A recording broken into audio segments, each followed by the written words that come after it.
Members will please take your seats. Members will please take your seats.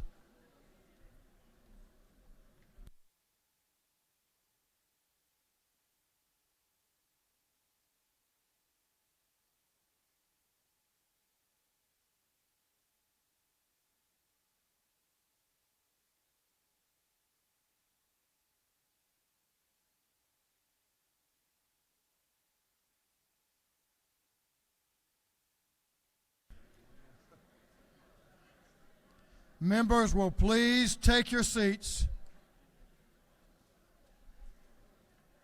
The hour for convening having arrived, all members please take their seats. Mr. Clerk, will you please ring the bell?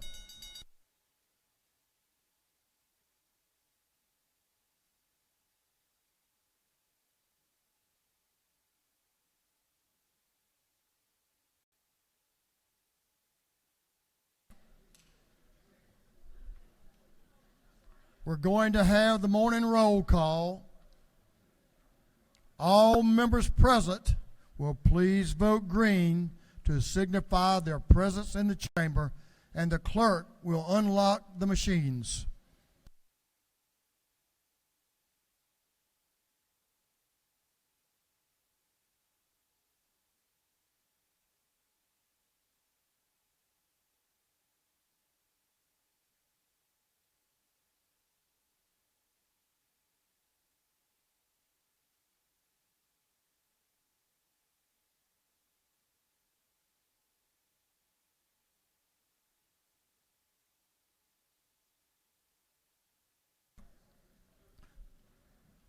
Have all members voted?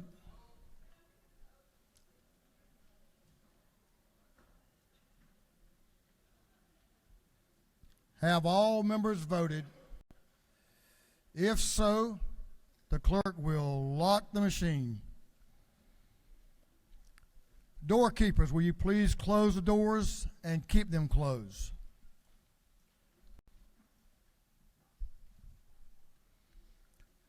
Good afternoon.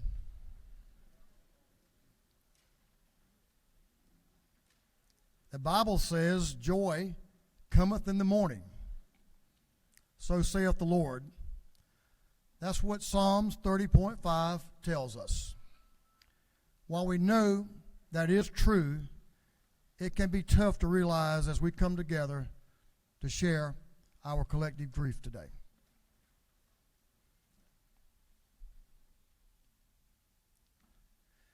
Today, we mourn the untimely passing of one of our own, a member of our house family, Representative Tish Nagish.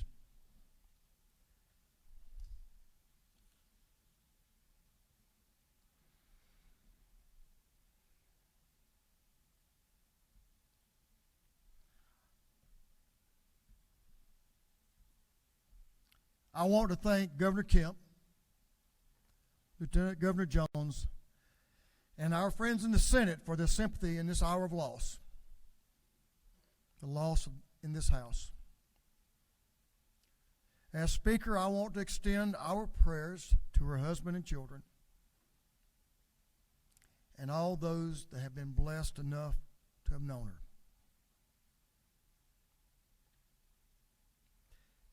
To celebrate her life and to honor her memory, I want to invite Minority Leader James Beverly, Representative Linda Gaze, and Representative Carlton Howard to join me on the rostrum. Please come up.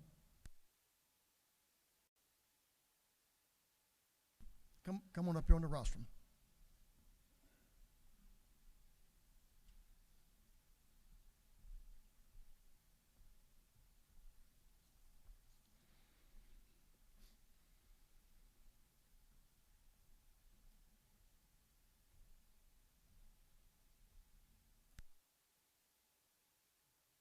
Mr. Leader.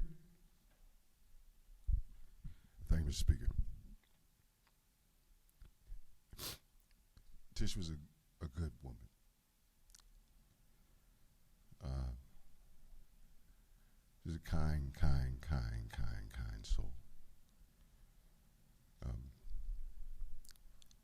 Mr. Speaker, I'm at a loss for words because we feel grief, and my grief is only coupled with sadness because of how great she was. You know, I'm reminded of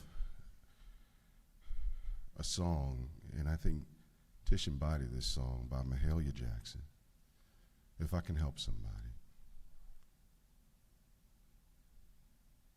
And it goes, as I pass along, if I could cheer somebody with a word or a song, if I could show someone they're traveling wrong, then my living will not be in vain.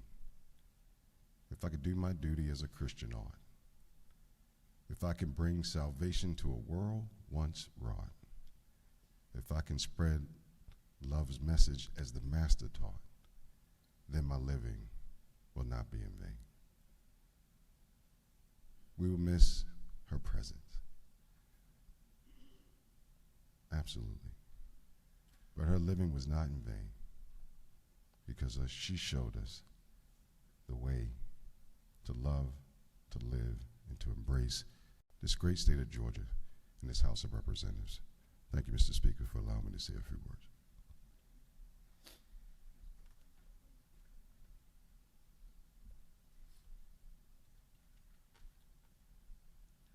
Thank you, Mr. Speaker. Thank you for my colleagues in this great House. In this day here in Georgia, we get to say to a colleague who lived a life and now has left a legacy of service. Tish was a mother, a wife, an aunt, a sister, a friend, a legislator. Her work is indelible. It has made a mark in South Fulton and Fayette County that won't be erased. Her shoulders are big enough for us to come behind and stand on that and do the work of people in the people's house. How good and pleasant it is today to dwell together with our brethren as we mourn the loss of a great angel. May the Lord bless and keep her family, her husband, children. May this freshman class remember what she placed inside of us. She was determined, she was dutiful, she was dedicated to this assembly, to the people's house. I believe we are blessed in this transition because we get to put humanity and divinity and the work of service together today as we just remember a woman who was worth our standing today to say, never goodbye, but we'll see you soon.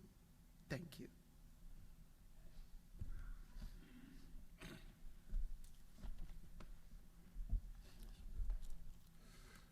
Mr. Speaker and colleagues, it is one of those sad days that we come to share with the passing of our friend and our colleague, Representative Tish.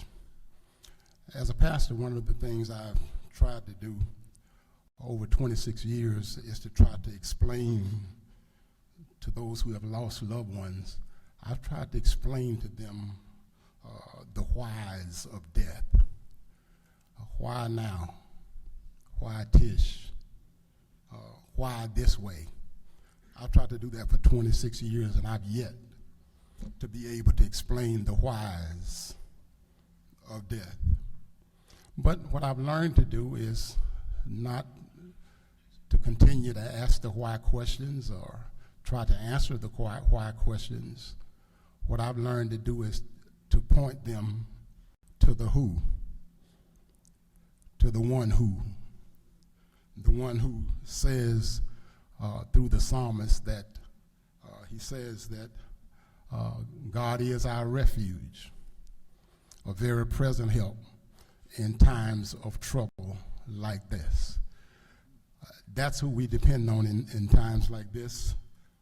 I point them to the who that Apostle Paul talks about. Apostle Paul talks about him, our God, he talks about him as the God of all comfort. Even when we don't understand, he can bring us comfort in times like this. I talk to them rather than answering the question about why. I point them to the one who said, "Come unto me, all ye that labor and are heavy laden." And he says, "I'll give you rest, I'll give you peace." And what's good about it is he talks to us as a congregation, as a people, but it's a personal invitation. He says, "Come unto me, all of you." Individually, we can come to him. The pains that I've seen and felt in the group text from this wonderful freshman class all night long, he's speaking to us now saying, come unto me. It's a personal invitation, and the good part about it, it's inclusive. It doesn't leave anybody out. All of us can go to him individually and get that peace and get that rest. But then there's a promise that he gives to us, and the promise is simply this: I will. May not all happen at the same time, but I will give you peace. You will have the peace not only with God, but you will also have the peace of God. And I will close by saying, and I was sharing with some of the class members for lunch today, I didn't get to know Representative Tish that well, but I did exchange with her, and I was telling a good friend, Gabba, that the thing that I talked to her about was one night they had a little party downtown, and when she got back the next morning, I had the video, and she was about as happy as she can be dancing. That's all I can remember, our interchanges. That's a happy moment. And I would share to you that one of the, Lita Beverly alluded to a song, but there's another song that I would point you to in times like this. It simply says this, one of the choruses says this: "Precious memories, how they linger, how they ever flood my soul. In the stillness of the midnight, precious secret scenes unfold." God bless you.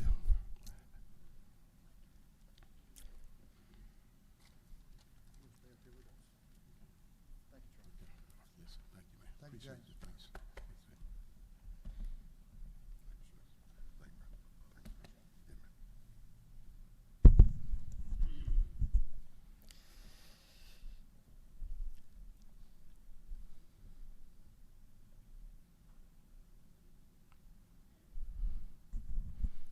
I love this place,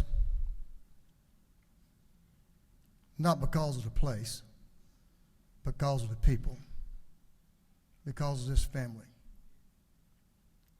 It's days like this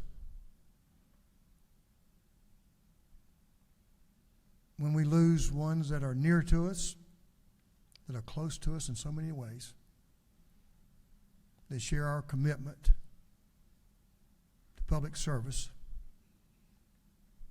Just as we lost Speaker Ralston, now as we lose Tish, there's a hole in the heart of this house. It will not be easily healed. But what a beautiful lady. She's right there where we all want to be. Right there at the right hand of the Lord.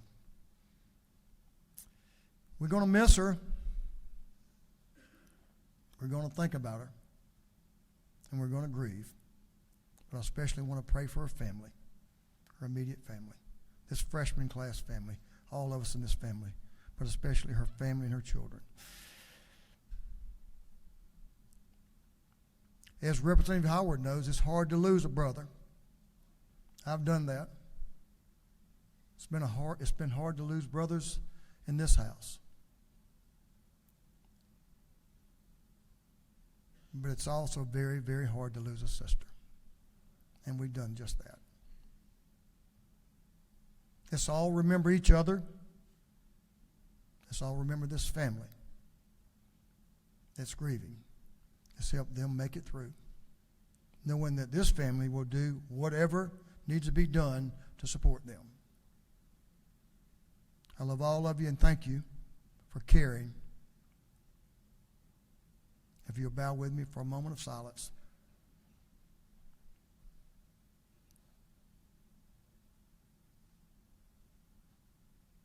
Thank you, God, for blessing us with people, Lord, with loved ones, all of us, your children, serving together, living together, working together, and caring about each other. Amen. You may be seated. We're going to carry on with our next order of business today, and that's going to be, as is our custom, we will begin our day with scripture reading and prayer by the chaplain, after which we will pledge allegiance to the flag of our country.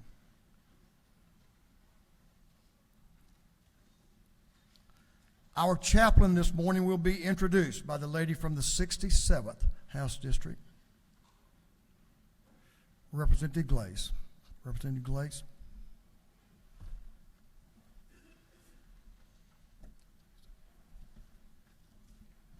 Good morning again, Speaker and my great colleagues in this House.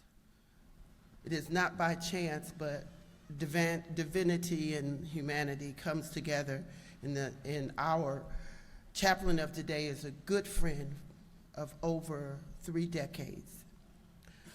Apostle Dr. Larice Howell. He has served 46 years in ministry. He's been a church organizer. He's been a church developer. He's been our pastoral counseling. He has spent many years serving this country, starting in the Air Force and then continuing as chaplain. He retired Lieutenant Colonel. He has a PhD from Hebrew University Biblical Center in Jerusalem, where he studied biblical archaeology and biblical history. His Master's of Divinity is from Candler Theological Center here in Atlanta, Georgia, Emory, and he has a BA from Georgia State in philosophy, and he got his associate's degree from Atlanta Metropolitan State College. He's certified as a clinical specialist. He's a graduate of the Air Force University. Most of all, I want to tell you about his family. His dear wife, if she would stand, is here, Minister Berna Howell. We love you and we thank you for coming and supporting your husband. There are 2 faithful servants with him, his sister, an evangelist, if you would stand, and his head deacon, Deacon Headley, are with us today. They serve at New Horizons Ministries in Faith in Fairburn, Georgia, where they started the ministry in 1996. What's important today is that he served us in the Vietnam War. He thought it not robbery to come home and serve his country on a continuous basis in the ministry. He has been a friend, and now he gets to share with you what he shared with us for so many years, the ministry of Christ. None other than my dear friend, Apostle Dr. Larice Howell.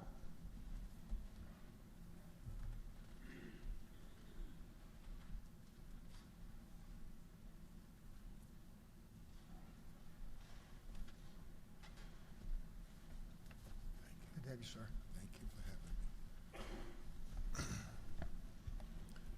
me. I see that there are some people here that are smarter than me.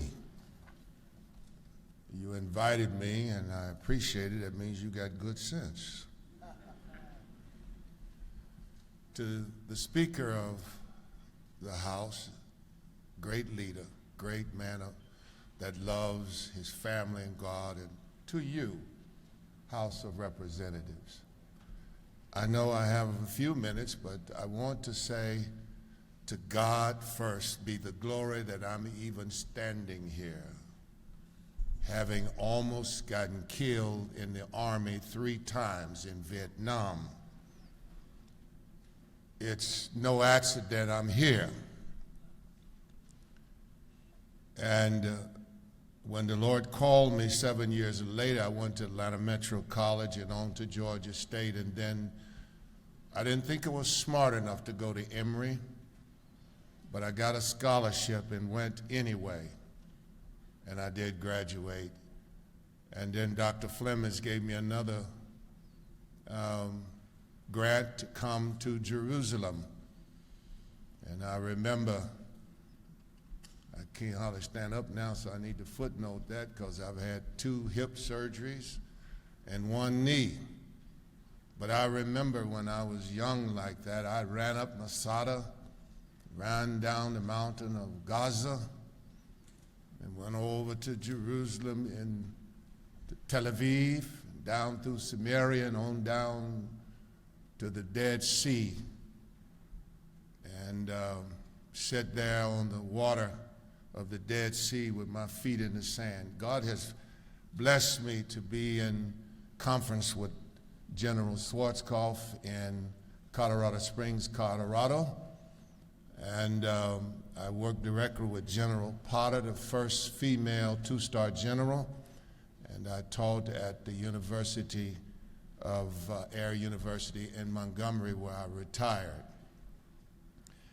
When you give your life to God, He'll bring you places, as I say in our church.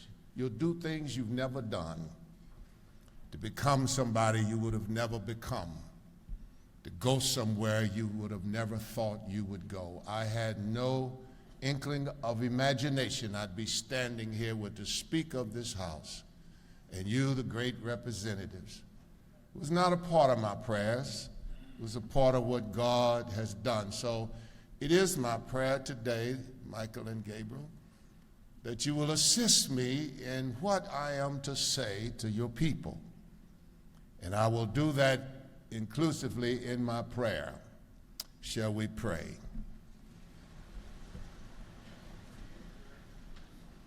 Before we pray, we've already acknowledged my wife, but I want to go home, so I love you, honey. Y'all ain't gonna get me in trouble now. Smart man. I love you, baby.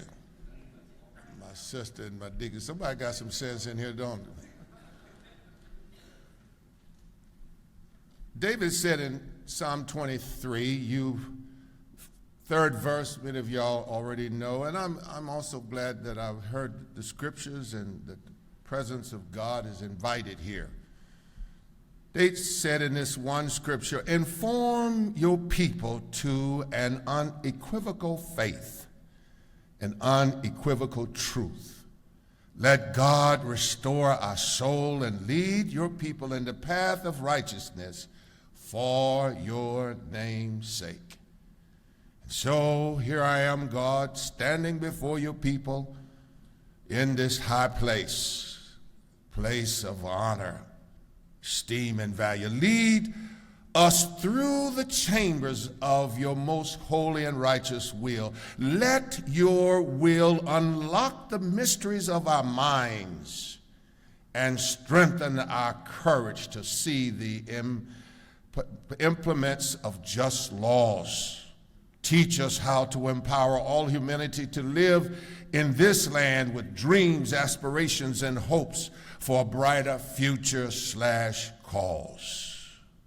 We know, eternal God of Zion, that you are God and a God of righteousness. You're just and you holy. We have always looked to you, as all humanity look for a greater power than themselves, because as one rises and fall, another one rises. So guide us, God, through humanity from generations to generations, from shores to shores, from land to land. No matter how deep the waters of circumstances you have guided us through, God, you are still God. We pray for peace. We pray for hope without despair, always seeking for that which is good and acceptable in thy sight. It's okay to say hallelujah. Life is a tragedy, am I right, without you, Almighty God. Our prayer is, show us the way, the truth, and the light. Show us how to operate in word and deed and submit to your divine will. Your people await on this House representative to thrive in inclusivity with an unselfishness to hear the cries of all Georgians. Therefore, let your presence parade the halls of every chamber, every office, and grant the truth to withstand every hurricane of life, and grant us an order of your prevailing love to prove the test of any adversity. There is your presence in stewardship, coordinated with deeds in this House of Representatives. You told Isaiah to write in the 21st chapter, verse 5, 6, and 7, the Hebrew nation prepare a table, lay out a carpet. They eat, they drink. Rise up, O princes, all your shields. For this is what the Lord says to me, go post a lookout and have him report what he sees or she sees. When you see the chariots with teams of horsemen, riders of donkeys, riders on camels, you must be alert, fully alert. The book of Deuteronomy advocates that God is a jealous God, yet a righteous God who calls one out of darkness into his marvelous light. Speaker of this great house, representatives of their communities, awaken and see that one comes and another one goes. Yet our community advocates for those who will stand for truth, those who will stand for justice. We nourish the visions and dreams and aspirations and beg the question, God, what must we do with Representative Tish labor of community service? She labored with such valor and truth and wisdom, and now she has fallen. But one said, I don't know what to ask about death. Death is only a separation from this planet, but presence with God, to go into the upper chambers of the echelons and see what God has in store for us.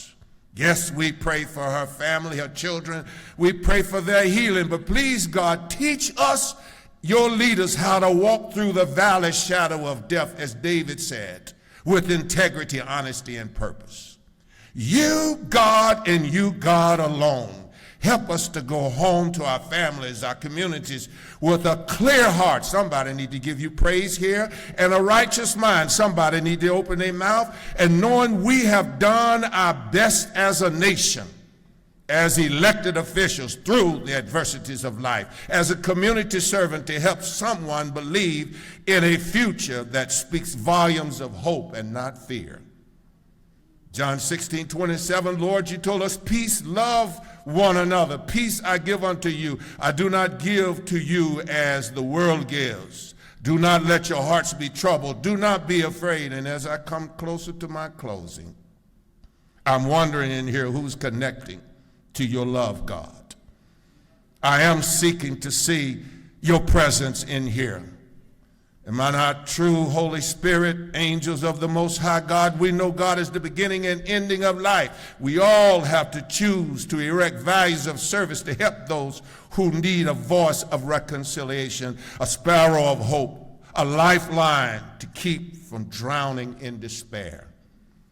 May your voice, representatives, your voice, Speaker of the House, be a voice of implementing just laws that beam a light in the hearts of many who erect or who elected you to represent their families, their government, their religions, their practice, their fire department, their schools, for safety of our children. May we always be mindful of your love, God, and rest our cares on you, God. And I say at last, help us to be mindful of your love and honor you, God. no matter where we go. Eternal God, for we believe this is our key to greatness that leads us to fulfillment. Amen.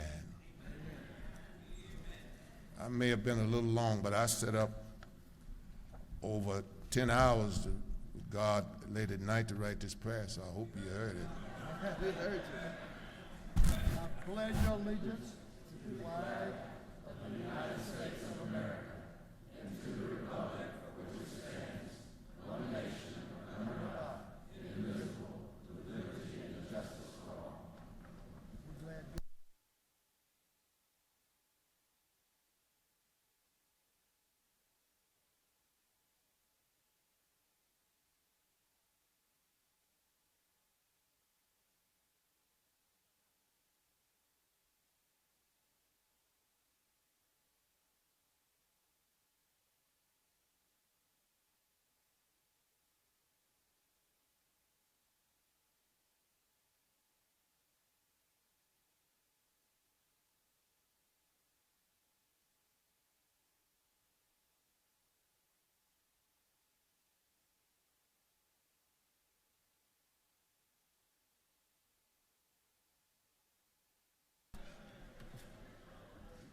Doorkeepers will unlock the doors. You may meet the pastor in the south anteroom, our chaplain of the day, and have a photo and get to know him. He's a fine man.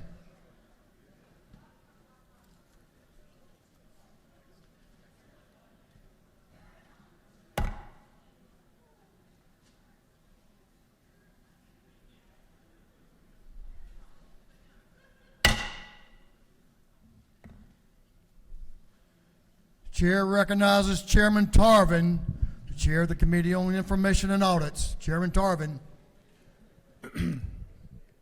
Mr. Speaker, your Committee on Information and Audits has read the journal from the previous legislative day and found it to be correct. And on this day, something else for us to remember about, and I believe it was in Matthew 5, in the Beatitudes from Jesus our Christ. His sermons were to the living, and he said, "Blessed are those who mourn, for they shall be comforted."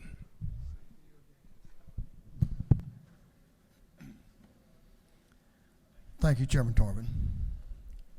Chairman Tarvin, the chair of the Committee on Information and Audits, reports that the journal of the previous legislative day has been read and found to be correct. Is there any objection to dispense with the reading of the journal? The chair hears none. The reading of the journal is dispensed with. Is there any objection to the confirmation of the journal? Chair hears none, and the journal is confirmed.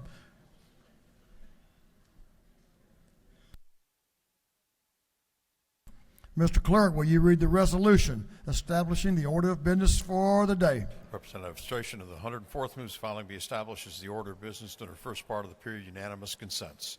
Introduction of bills and resolutions, first reading and reference of House bills and resolutions, second reading of bills and resolutions, reports of standing committees, third reading and passage of uncontested local bills and resolutions, first reading and reference of Senate bills and resolutions, morning orders. Is there any objection to the adoption of the resolution establishing the order of business for the day? Chair hears none. The resolution is adopted. First reading of bills and resolutions, the clerk will read. House Bill 704 by Representative Jones of the 47th and Martin of the 49th. Bill be titled an act to amend an act incorporating the city of Milton and Fulton County, Georgia. Intergovernmental coordination. House Bill 705 by Representative Jones of the 47th and Martin of the 49th. Bill be titled an act to amend an act to incorporate the city of Milton and Fulton County, Georgia.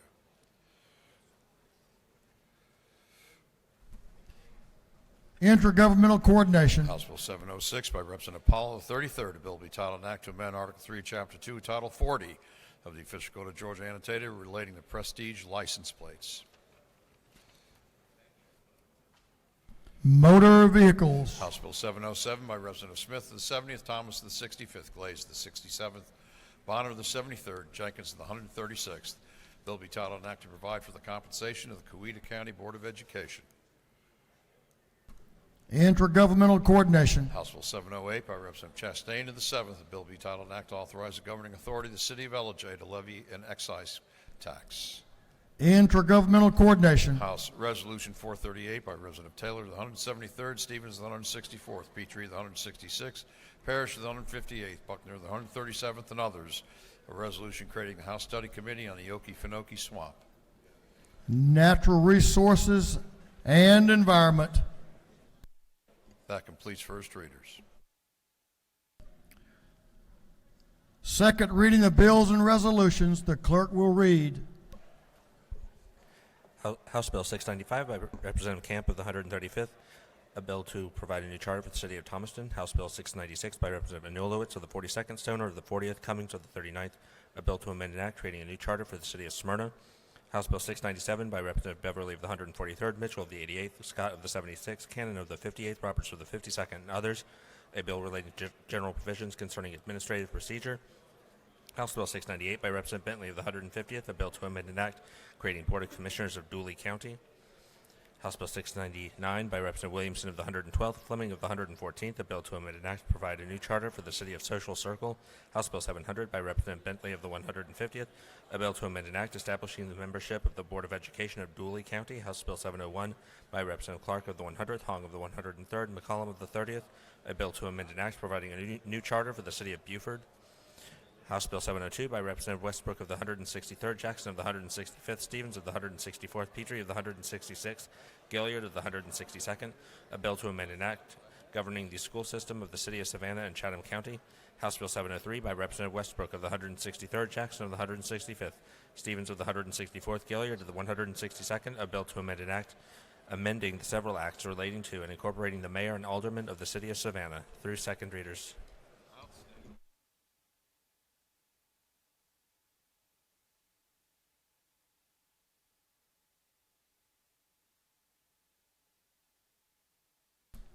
Reports of standing committees. The clerk will read. Representative John LaHood of the 175th District, Chairman of the Committee on Governmental Affairs, submitted the following report. Mr. Speaker, your Committee on Governmental Affairs has had under its consideration the following bills of the Senate and instructed me to report the same back to the House with the following recommendations. Senate Bill 3 do pass. Senate Bill 116 do pass. Senate Bill 136 do pass by committee substitute. Senate Bill 145 do pass by committee substitute. Respectfully submitted, Representative John LaHood of the 175th District, Chairman. Representative Beth Camp of the 135th District, Chairman of the Committee on Intergovernmental Coordination Locals, submitted the following report. Mr. Speaker, your Committee on Intergovernmental Coordination Locals had under its consideration the following bills of the House. Has instructed me to report the same back to the House with the following recommendations. House Bill 542 do pass by substitute. House Bill 587 do pass. House Bill 609 do pass. House Bill 610 do pass. House Bill 619 do pass. House Bill 645 do pass. House Bill 649 do pass. House Bill 622 do pass. House Bill 632 do pass. House Bill 633 do pass. House Bill 634 do pass. House Bill 635 do pass. House Bill 671 do pass. House Bill 672 do pass. House Bill 673 do pass. Respectfully submitted, Representative Beth Camp of the 135th District, Chairman. Representative John Corbett of the 174th District, Chairman of the Committee on Motor Vehicles, submitted the following report. Mr. Speaker, your Committee on Motor Vehicles has had under its consideration the following bills and resolutions of the House and Senate, and has instructed me to report the same back to the House with the following recommendations. Senate Bill 217 do pass. Senate Bill 120 do pass. House Resolution 184 do pass. House Resolution 209 do pass. Respectfully submitted, Representative John Corbett of the 174th District, Chairman. That completes the reading of the reports of standing committees.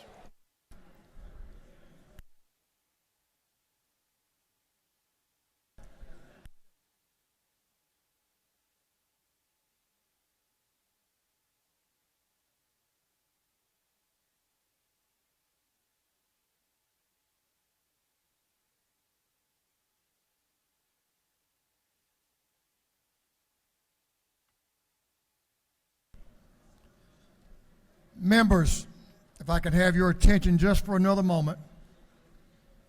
Just for another moment. Yesterday afternoon, when we learned of our tragic loss, I reached out to some good friends of ours at Mercy Care, who are a who function as a FQHC, which this house has supported over the years. They do great work around the state. Mercy Care works with the homeless population and uninsured just down the street. And they graciously allowed us to have 2 of their grief counselors. Some of y'all have met them this morning, but I want to introduce you to them and let you know that they will be available as long as you may need them, or on another day, whatever that need may be, that they will be available. And the 2 of them are Reverend Allie Holiness Rowland, she's a chaplain, and Dr. Reed Petrie, he's a psychiatrist. Would you show them our debt of gratitude for them being here?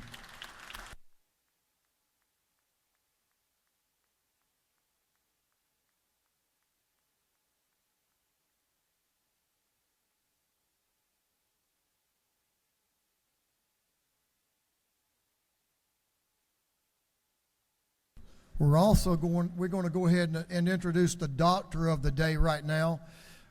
Chairman Stan Gunther, if you'll come up and introduce our doctor of the day.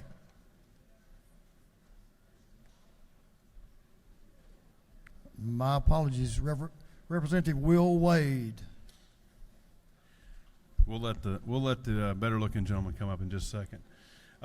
House, I'm excited to introduce today Stan, but before I do, this doctor is a family practice medicine doctor in my district.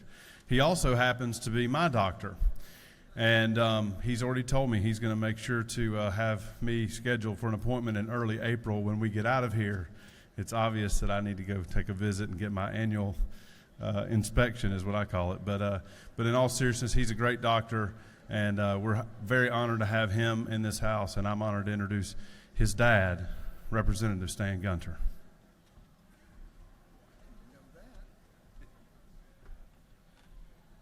All right, Mr. Speaker, thank you. I feel like I must report a conspiracy that's extended down from the Speaker's office to the clerk's office, down to my office, and across the hall to the Senate chamber. So I'm notifying Buddy DeLoach of that conspiracy. There you go.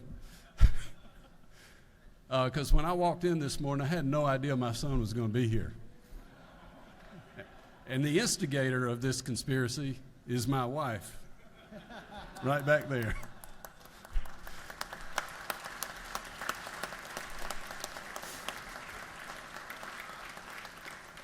I think most of y'all knew about this, and I didn't know it all. So y'all are all part of it too. So, but I thank you on that. I just want to say about my son, of course he is a doctor, and he better be, he's been doing it for a while. But as you can see, he got Rita's genes. He's taller than I am, better looking, all that, smarter. But what genes I gave to him were, I'll give you an example of his personality. He did a study abroad in New Zealand, and down there they have the second highest bungee jump in the world. And we received a photograph of him diving off of that with the bands attached, thank goodness. But that's the kind of person he is. So he's always been that way since a little kid, a little daredevil. But he's a great person. I'm very proud of my son. So.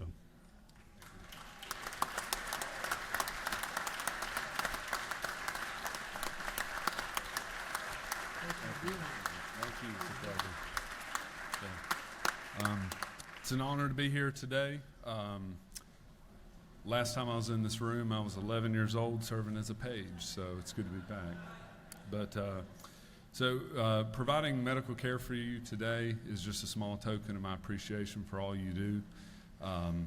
Having a grandfather and now a father in the house, I've seen firsthand the hard work and the dedication and the time commitment that it takes. So it's really amazing, and I just want to say thank you.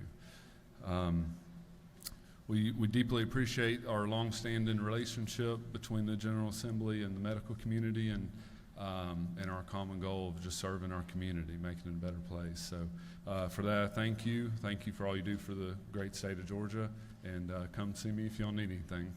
Thanks. Thank you, Dr. Gunther. We're blessed to have you. Thanks for serving us today.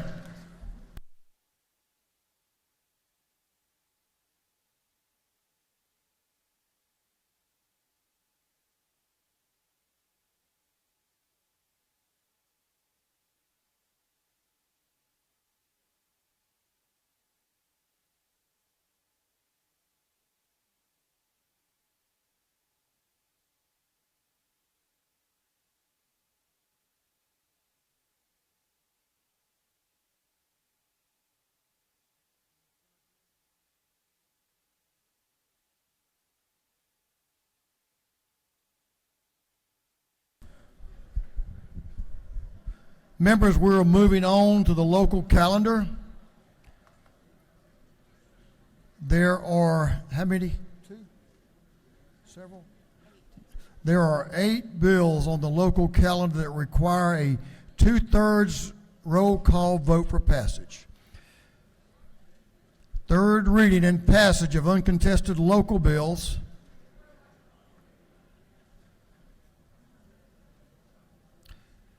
Is there no objection? We will vote on the local calendar as a whole with a recorded vote.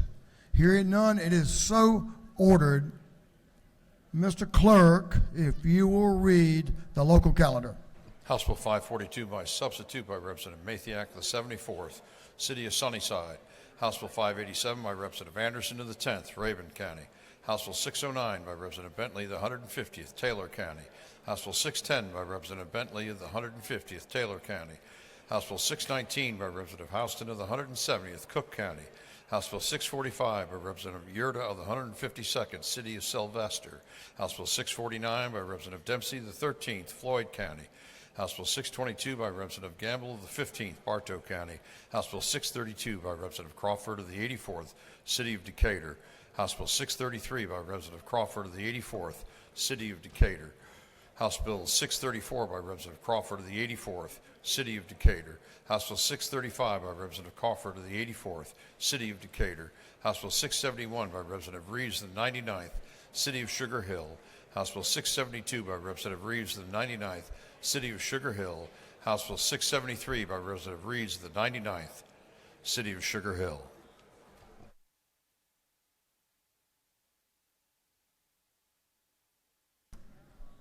Is there any objection to the previous question being ordered on the local calendar? The chair hears none. The previous question is ordered. Is there any objection to agreeing to the report of the committee, which was favorable to the passage of the bills? The chair hears none. The report of the local calendar is agreed to. Shall these bills now pass? All those in favor of the passage of the bills on the local calendar will vote yes. All those opposed will vote no, and the clerk will unlock the machines.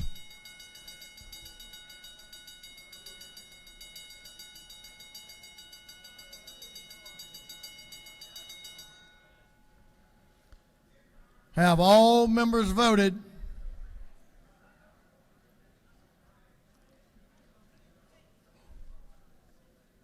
Have all members voted? If so, the clerk will lock the machines. On the passage of the bills on the local calendar, the ayes are 157, the nays 0. These bills having received the requisite constitutional majority are therefore passed.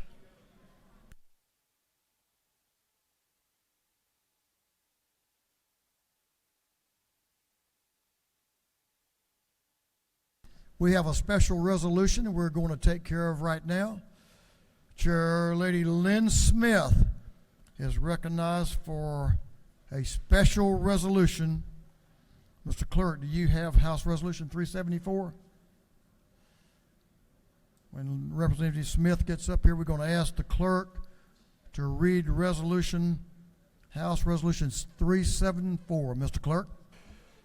House Resolution 374 by Representative Smith of the 70th, Taylor of the 173rd, Dickey the 145th, Corbett of the 174th, and Meeks of the 178th.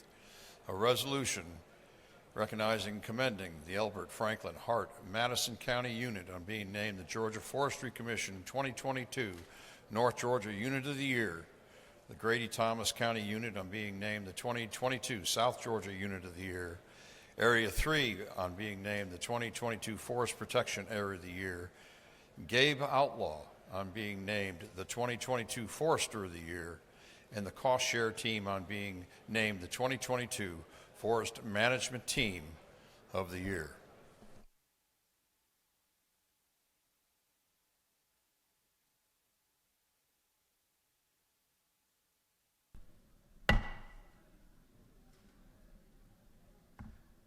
Members, we're getting ready to listen to Chair Lady Smith to recognize some Georgians who put their lives on the line for us. So I expect your full attention, Chair Lady Smith. Thank you, Mr. Speaker and members of the House.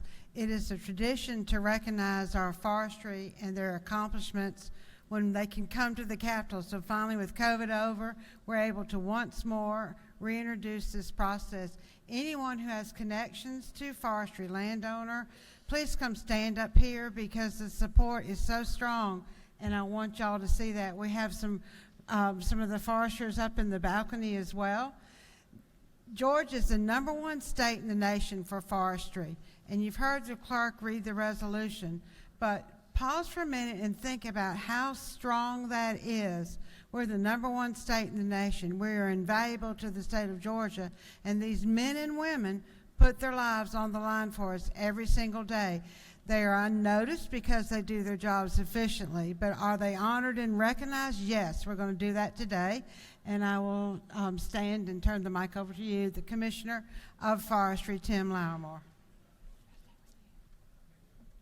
Thank you, Madam Chair, and Mr. Speaker, thank you for allowing us to bring our really best of the best across the state here. And I do want to just point out that we have a few folks that are with me, and I just look up here and went, wow, that's pretty amazing.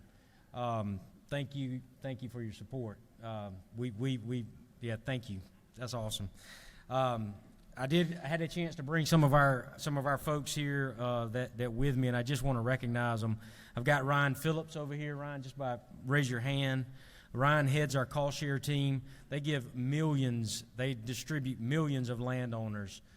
Millions of dollars to forest landowners across our state to help them with management activities. Willie Boston. Willie is a legend within the Forestry Commission. He works out of our West Central Georgia area, and Willie, we're glad to have you. Wesley Moss. Wesley leads our Elbert, Hart, Franklin, Madison County office, which is our northern unit of the year. And yes, that was 4 counties. That's how efficient we are. And our southern unit of the year is the Grady Thomas, and we've got Mark Bryant with us here. So, and then we've got a group of folks that were not able to be down on the floor, but I just want to recognize them and thank them for being here today and for all the work that they do on every day.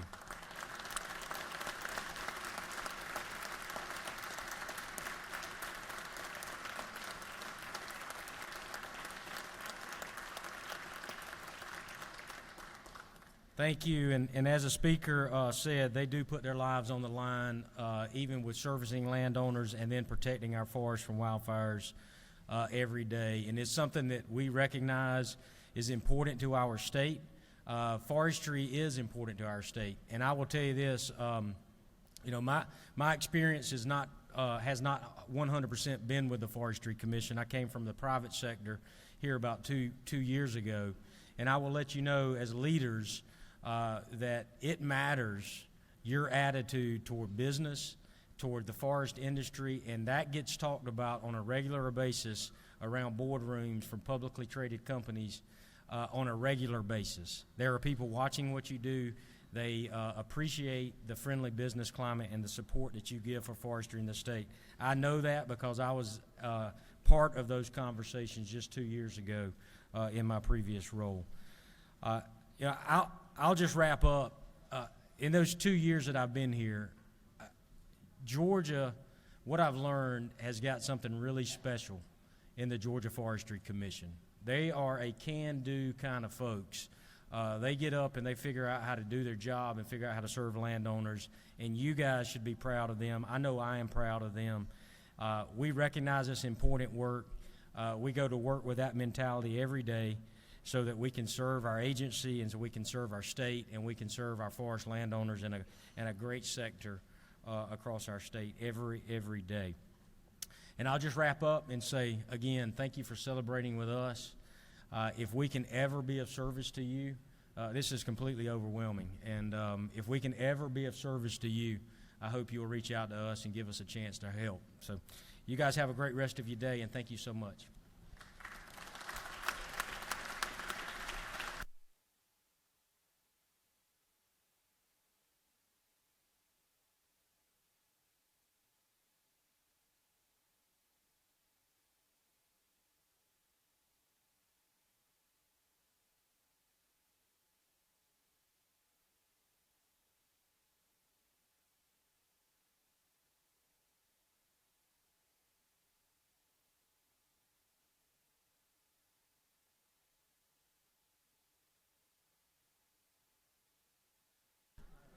Members, I want to remind you of something about Georgia forestry.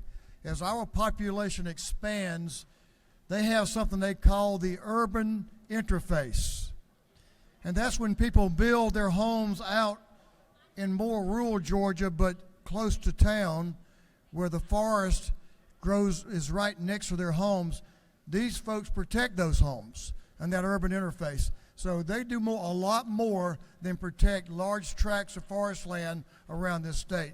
They protect our homes of many, many Georgians. So we do owe them a great debt of gratitude. Now we'll move on to morning orders. Chairman Petrie is recognized for a morning order.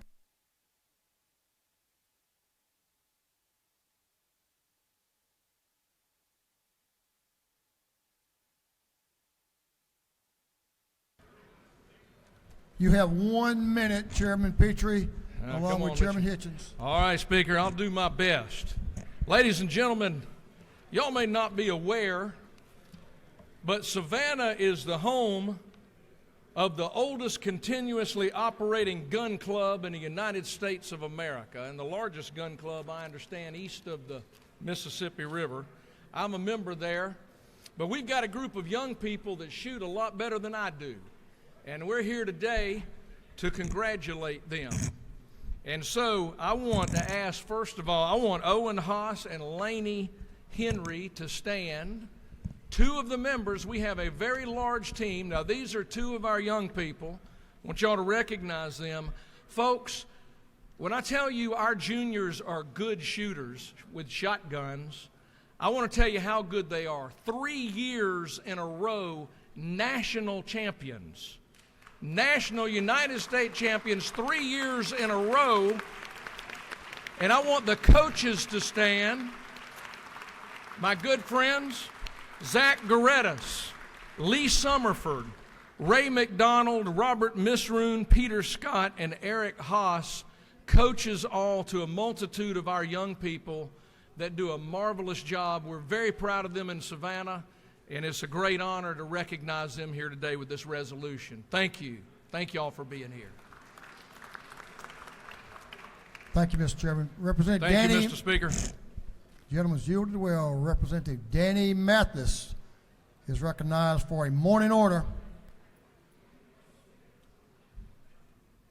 Thank you, Mr. Speaker, members of the House. I am proud to have, and if I'd get them to stand up, leadership team from down in Dodge County, Georgia. I appreciate you being here. Mr. Speaker, we had a chicken sandwich, and we had Josh Waller to come by and speak to us a little bit, and I sure do appreciate you being here. I know you've been here a long time, so if y'all give him a big hand up here, thank you. Thank y'all for being here.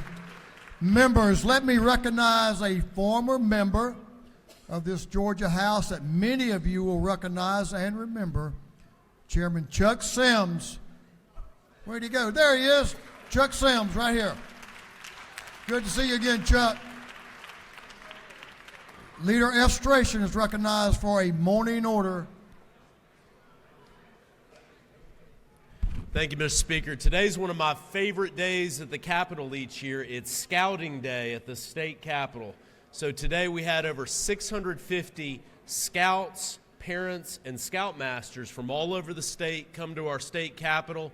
They had a great time meeting with legislators, and I don't believe that any are in the gallery at this time, but if you see any scouts here at the Capitol, please make them feel welcome.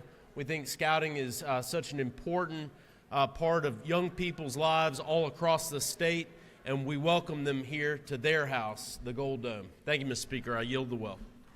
Mr. Leader, I think they were prepared when they came here early this morning, and they've gone home. I don't blame them. I'm going to do that too. Representative Mac Jackson, recognized for a morning order. Thank you, Mr. Speaker. Today I rise to congratulate Georgia College and State University in Milledgeville, Georgia, led by President Kathy Cox, to the state capitol today. Maybe they've gone home too, but welcome to the Capitol, Georgia College and State University in Milledgeville, Georgia. Thank you, Mr. Speaker. I yield the well. Members, please give the gentleman in the well for this next announcement your attention, this morning order. You'll like this one, I promise you. You'll like this one. Representative Washburn is recognized for a morning order. Thank you, Mr. Speaker. Ladies and gentlemen of the House, I know that we are all always honored when we have these young people come and page for us. Today is a very special day for me because of my page. Representative Scott Hilton, of course, is one of our members, and I had observed over the years. I had seen some excellent Facebook photos and things of Scott and his son Chase. And so this year, early in the session, I asked Scott that if I could have the privilege of having Chase page for me. And so he and his wife Meredith talked about that and agreed to do it. And so I am really honored today to have Chase Hilton here as my page. And Chase and his mother, Meredith, and Representative Scott Hilton will stand in the back. Please take a look at them and give them your applause.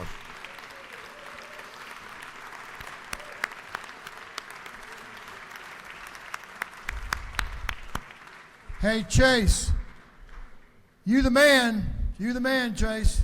All right, brother. Good to have you. In closing, Mr. Speaker, Scott mentioned to me to mention to all of you that March 21st is Down Syndrome Awareness Day, and I would want you to know that. So thank you, Chase, for paging for me today. I'm so honored that you would be here. Thank you, Mr. Speaker.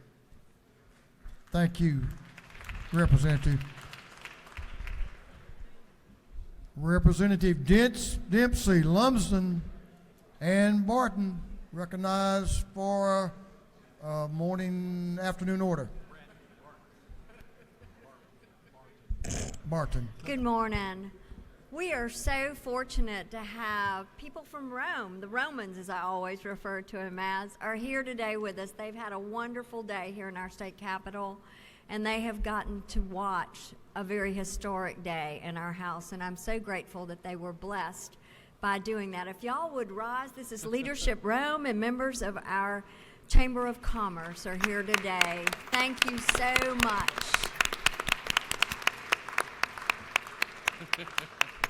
Thank you, Mr. Speaker.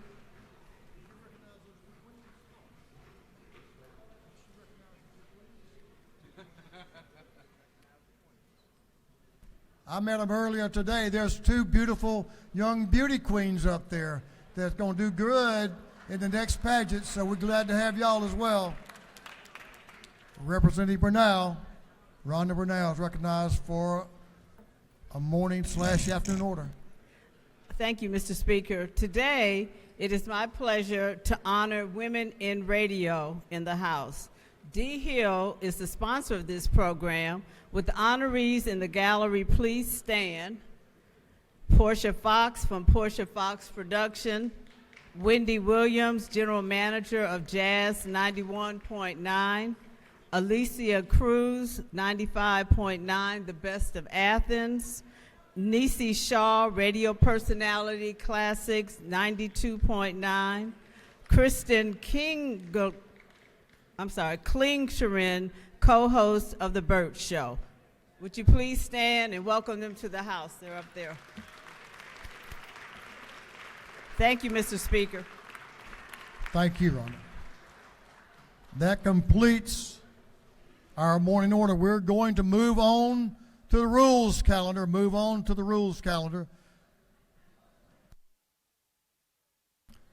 Mr. Clerk, will you read the caption to House Bill 19?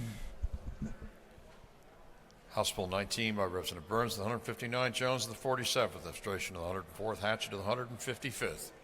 To be titled, an act to make and provide appropriations for the state fiscal year beginning July 1st, 2023 and ending June 30th, 2024. This bill having referred to the Committee on Appropriations, that committee recommends that this bill do pass by committee substitute.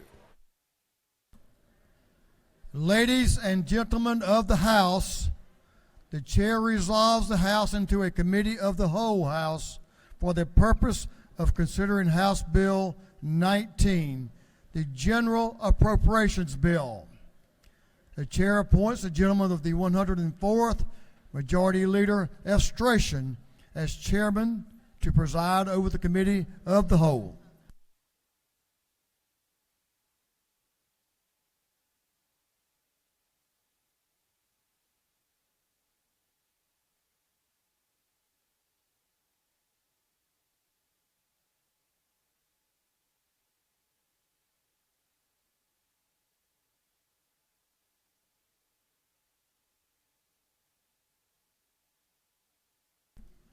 Chair recognizes the gentleman from the 155th District, Chairman Matt Hatchett, to present the bill.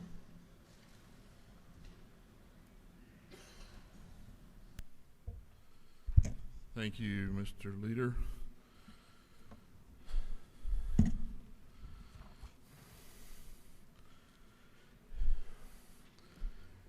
Good afternoon. You know, with the business we handled first this morning, this is not important. However, we must go on with our work. HB 19, the fiscal year 24 budget, is set by a revenue estimate of $32.4 million. I said that wrong, didn't I? $32 billion. That's a 7.4% increase, or $2.2 billion over the original FY23 budget. You know, I've learned a few things since I took this job. I got a lot of new friends. We all laugh, but seriously, I met with many of you who asked, and our friends in the hall on the issues that are most pressing for you and your constituents. I've learned that there are a lot of needs out there. Most of them are important, urgent, or both. And I've also learned that $32 billion doesn't go as far as you think it would. Do I wish we could have done more on many items? Absolutely yes. But our job as appropriators is to live within our means and to weigh the many competing yet equally important policy, agency, and constituent needs, and to pack all of that into the estimated revenue that we are given to work with. While the amended budget that you gave final passage to this week largely focused on one-time investments, the big budget provides the opportunity to make impactful and permanent changes in state budget and policy. That's exactly what this House budget does. We harness the available revenue and program it in such a way to provide meaningful enhancements not only for this year, but also a solid foundation for which to build upon in future years. There are a number of great initiatives that we were able to include in our version of the budget that you can be proud of, but our work is not done. We know that there's some priorities that need additional funding, specifically in behavioral health. We'll continue working with our partners in the Senate and with the governor to keep this momentum going and build upon the items funded in this House budget. I'm not going to walk through this budget line by line. Applause. The budget's been on your desk since 9:40 yesterday morning, and I've been available to answer any questions, and you may have had since it came out of committee yesterday, and so has the budget staff. But I would like to go over some key highlights. I'd like to begin with our state employees, both active and retired. They're the link between the money we appropriate and the services that our constituents not only expect, but demand this state provide. There are more than 54,000 retirees and their beneficiaries who committed years of their lives to public service within the state of Georgia. Prior to last year, state retirees had not seen a cost of living adjustment since 2009. A few years ago, the state began to provide a small one-time payment in years that the market allowed to offset the lack of a regular COLA. The FY24 budget annualizes the $26.7 million that we funded in the amended budget to make that annual one-time adjustment permanent. The funding level in this budget provides for a $500 one-time benefit check and acknowledges the need for an increase in retiree benefit, but does not compound or negatively impact the long-term fiscal soundness of the plan. As for our active employees, the governor has recommended a $2,000 cost of living adjustment for all employees. This builds upon the $5,000 pay raise we provided last year. Compensation for state government positions has always been below their private sector counterparts. And in an economy where every business is struggling to find staffing, filling and retaining positions for state jobs has gotten even more difficult. I know I don't have to tell you that money talks. We've heard from agency heads that these salary adjustments are helping them recruit and retain staff, but we know there's more work to do. As you heard in subcommittees, the House targets additional salary enhancements in DBHDD, forestry, and driver services to address retention in high turnover or hard to staff positions. The House was also able to add $13 million in targeted salary adjustments of an additional $2,000 for state law enforcement officers across agencies. This salary adjustment is intended to increase competitiveness with surrounding states and other law enforcement agencies, but also acknowledges the inherent dangers of the job and the increasing call to duty and their willingness to step up in turbulent times. Continuing along the lines of public safety, the House provides $1.25 million for a new state patrol satellite post in the Buckhead area of the city of Atlanta to address crime and promote a faster incident response on the north side of Atlanta. This ad includes up to 20 motor unit troopers as well as the Nighthawks DUI task force. $2.7 million for a new cold case specialty unit in the GBI. The new unit includes 13 agents, 2 criminal intelligence analysts, and 2 digital forensic investigators to address the nearly 570 cold homicide cases that the agency, as well to provide assistance to local law enforcement agencies with their cold case as requested. $1.4 million for 21 additional positions in the Forensic Services Division of GBI to address the backlog of more than 40,000 pieces of evidence, with the highest areas of need in the firearm, chemistry, and toxicology sections. And $240,000 in new and existing funds is provided to establish a loan repayment program for medical examiners employed by the GBI in order to recruit and retain medical examiners in the midst of a national shortage. First sip. Do that. To support victims of crime, the House includes $2.5 million for sexual assault nurse examiner coordinator positions at each of the 28 sexual assault centers across the state, more than doubling the base funding of $1.5 million for these centers. $4.5 million to correct the structural problem in the Crime Victims Emergency Fund, to provide state funding for positions and operating expenses to administer the fund, thus freeing up fees collected to help cover expenses for victims of violent crime. You'll recall that earlier this week, the House and Senate agreed to an additional $8 million in the amended 23 budget to shore up this fund. The prosecuting attorney's budget includes nearly $5 million for 1 victim advocate in each circuit. The amended budget included an infusion of funds for domestic violence shelters for operations and security needs. The FY20 budget maintains base funding of nearly $13 million to support shelter organizations.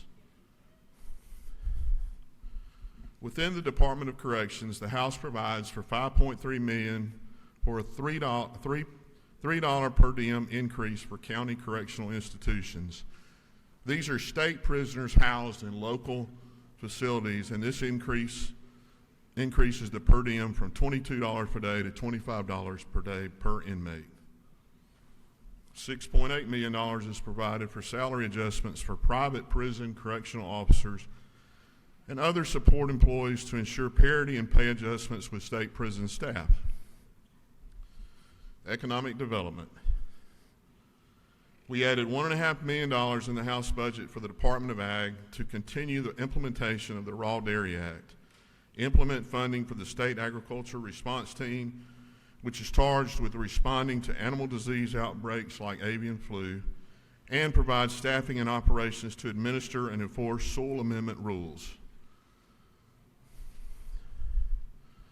The House restores funding for the Martin Luther King Jr. Center for facility improvements, including grounds and exhibit space enhancements.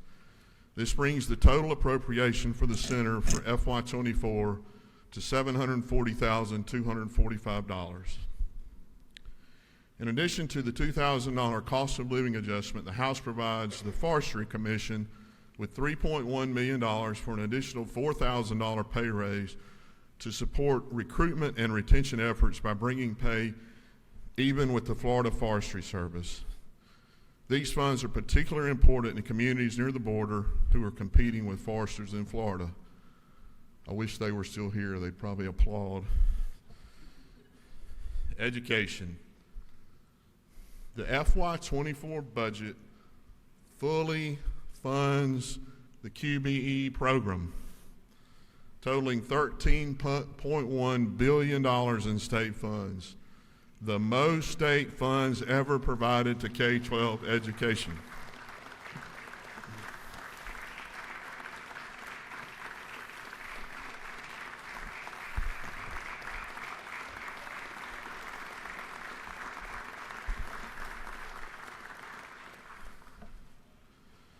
Coming out of the pandemic, we're all dealing with inflated prices, and food is no exception. Kids are not able to learn if they're hungry. The House version of the budget includes $6.3 million in the Department of Education budget to cover the cost of breakfast and lunch for reduced price students. And this is expected to provide free breakfast for 32,000 children and free lunch for 64,000 children.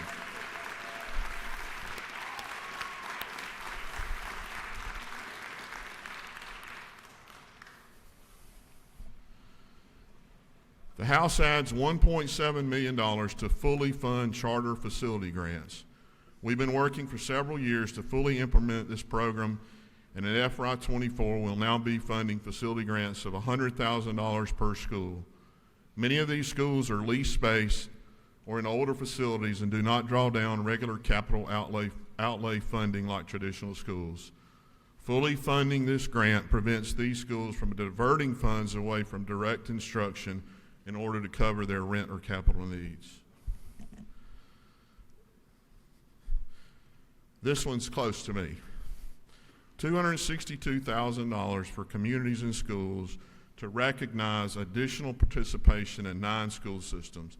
This time-proven program is a collaboration of local school systems and community partners who work together to support students academically and non-academically to improve their attendance, behavior, academic performance, retention, and graduation. The House budget includes $2.8 million for an increase in the benefit multiplier for nearly 20,000 retirees of the public school employees retirement system who spent years of work as school bus drivers, lunchroom workers, and custodians. Under general government, the House budget includes $100,000 for the Council of American Indian Concerns. It includes $550,000 for a data plan contract for poll pads for the Secretary of State's office for elections, as well as the House half, or $2 million of the funds requested by the Secretary of State for battery replacement on elections equipment. That's bond number 91. $584,055 is provided to establish the State Election Board as a separate program within the agency, including funding for 2 dedicated investigators.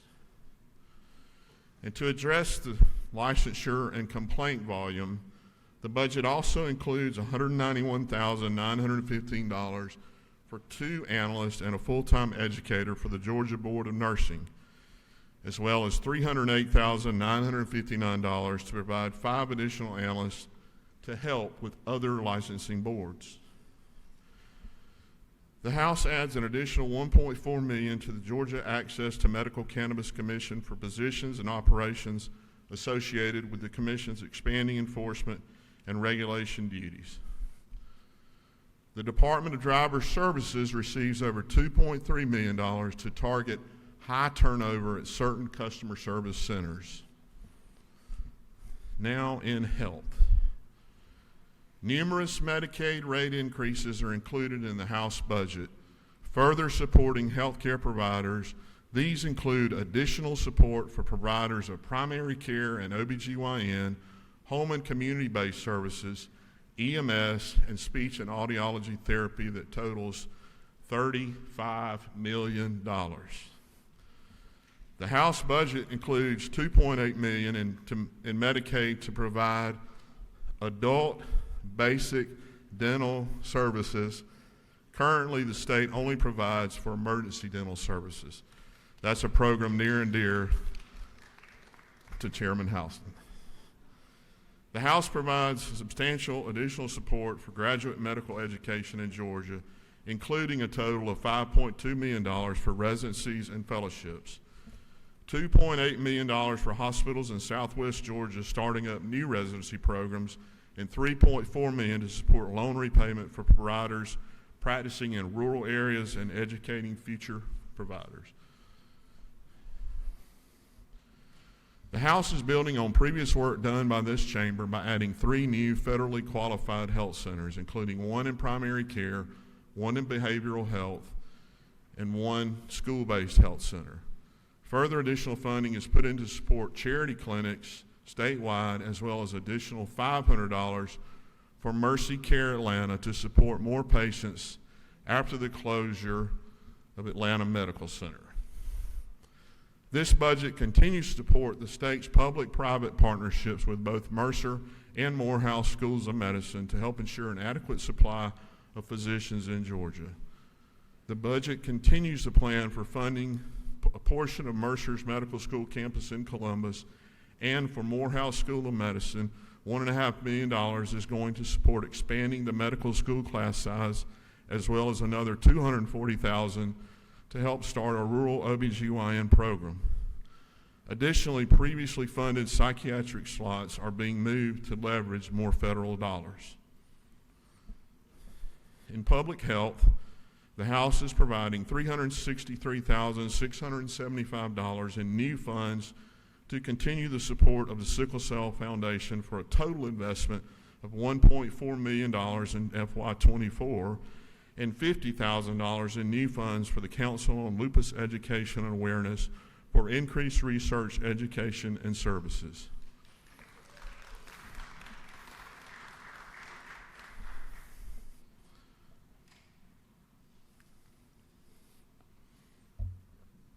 Additionally, the House funds $1.7 million to start a home visiting pilot in at-risk and underserved communities that will focus on pregnancy and early childhood to improve birth outcomes, reduce preterm deliveries, and decrease infant and maternal mortality.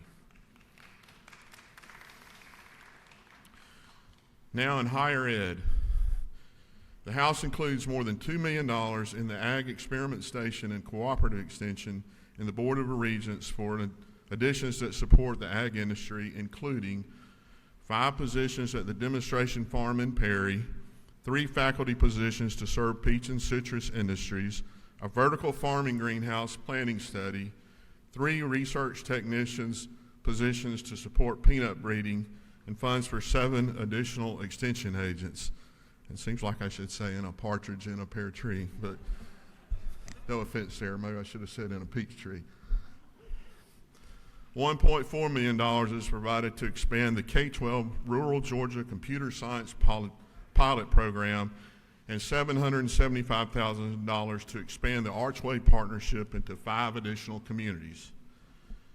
The FY24 budget provides the Georgia Public Library Service with $556,796 in additional funds to increase the materials grant for public libraries from 60 cents to 65 cents per capita.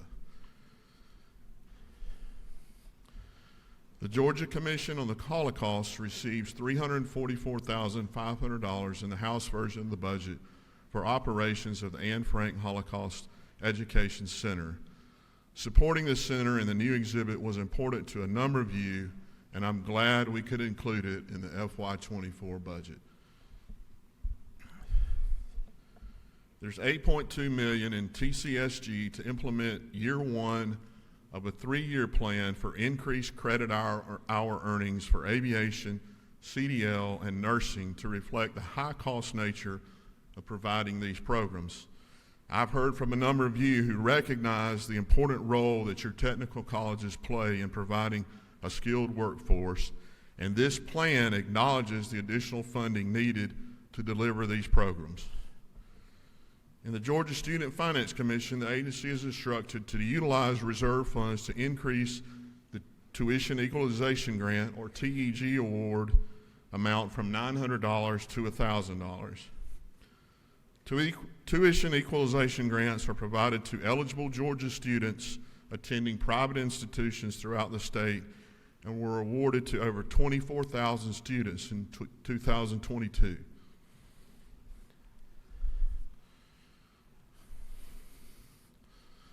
Lottery. The House supports the integrity of the Zell Miller Scholars. We made an extremely difficult decision more than 10 years ago to differentiate between award levels. Students who've been working towards the Zell Scholarship deserve to have their hard work acknowledged and a higher payment. The House budget provides the Hope Scholarship at 95% of the Zell amount. rather than the full 100%. Increasing the factor rate from 90 to 95 provides additional funding to every student who receives HOPE, which is more than 128,000 students. In doing so, the House was able to address two additional needs not contemplated in the governor's budget. The House version provides an adjustment to the private HOPE Zell Scholarship, bringing the award up to $3,100 for Zell Scholars and making the HOPE private scholarship 95% of the Zell private award. This add of $15.3 million positively impacts more than 15,000 students at private post-secondary institutions who are Georgians throughout the state. The House budget also redirects $11.9 million in lottery funds to address the increased costs in funding the employer share for state health benefit plan for public pre-K teachers. As a result of the increased employer contribution implemented in January 23 to shore up the plan, school systems that provide pre-K will receive an increase in their state health benefit billings for more than 3,800 pre-K teachers and assistant teachers without an associated appropriation to cover the expense. The House version provides funding toward this expense.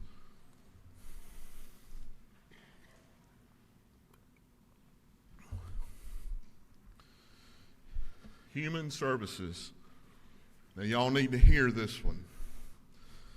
The House version adds an additional $51.3 million to the Department of Behavioral Health and Developmental Disabilities budget over the governor's recommendation for a total increase of $120 million over the FY23 original budget. Building on the momentum of the last budget cycle of adding 513 new now comp waivers for individuals with intellectual and developmental disabilities, the House annualizes those waiver slots, agrees with the governor's recommendation to add 250 waivers in FY24, and adds 125 slots in administrative support for a total of 375 new waivers in FY24 and a total increase in funding of $19 million. The House builds upon the governor's recommendation and provides $29 million to support the establishment of behavioral health crisis centers in Augusta, Dublin, Fulton County, and Rome. We added $2.2 million for additional 988 administration needs and support the governor's recommendation of $6.2 million for additional mobile crisis teams to meet the increased need brought about by the 988 hotline. The House also adds $1 million for the multi-agency treatment for children match teams to support collaboration across state agencies to meet the treatment needs of children. We know that the department has additional needs to continue ramping up response teams, and we'll work with our partners in the Senate and the governor's office to address those. $1.4 million is provided for additional forensic evaluators, peer mentors, as well as a salary adjustment to address recruitment and retention. And $4.6 million is provided for the Georgia Housing Voucher Program and peer service provided by the Georgia Mental Health Consumer Network. We provide continuation funding of $825,000 to address homelessness in the Atlanta area. $8 million is provided to annualize private psychiatric contract beds, and $10.1 million is provided to increase salaries for state psychiatric hospital staff to bring them closer to market salary. Last year, we made a huge investment in staff, and we know that's translated into the department being able to fill and retain critical positions to bring beds back online. This ad builds on that momentum. We also acknowledge the need to fund the provider rate study and look forward to working with the governor and the Senate to develop a plan and funding for that implementation. The Inclusive Post-Secondary Education, or IPSE program, is a college transitional program for students with intellectual and developmental disabilities and receives additional funding in 2 places in the House budget. In DBHDD, $200,000 is provided for staffing support and expansion. There are currently 139 students attending IPSE programs at 8 universities. State funds provided through DBHDD provide support to these students, including academic support, life skills, and job training. In the Georgia Student Finance Commission, $955,830 is provided to create new IPSE grant to provide tuition assistance to these students, as provided for in HB 185 that passed this House earlier this session.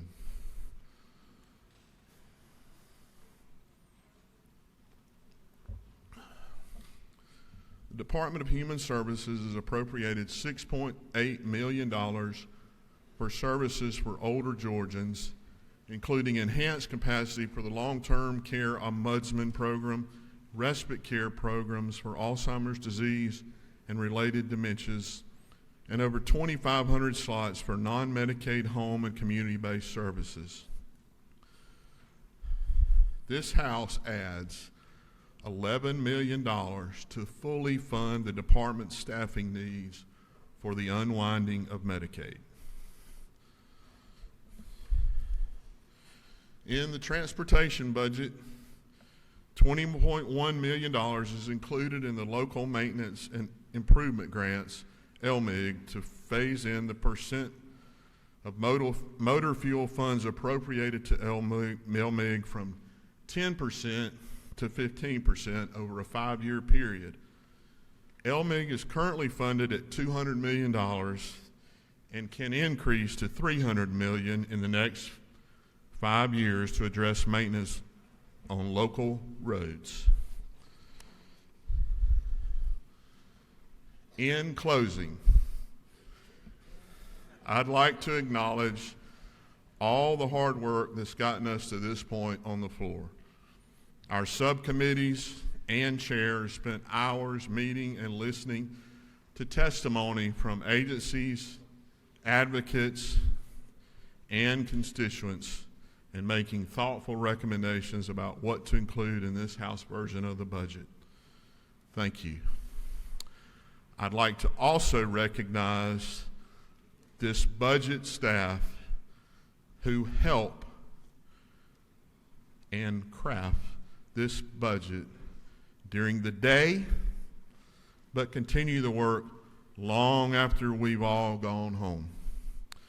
Thank you to Christine, Tara, Sarah, Abby, Amber, Molly, Courtney, and David.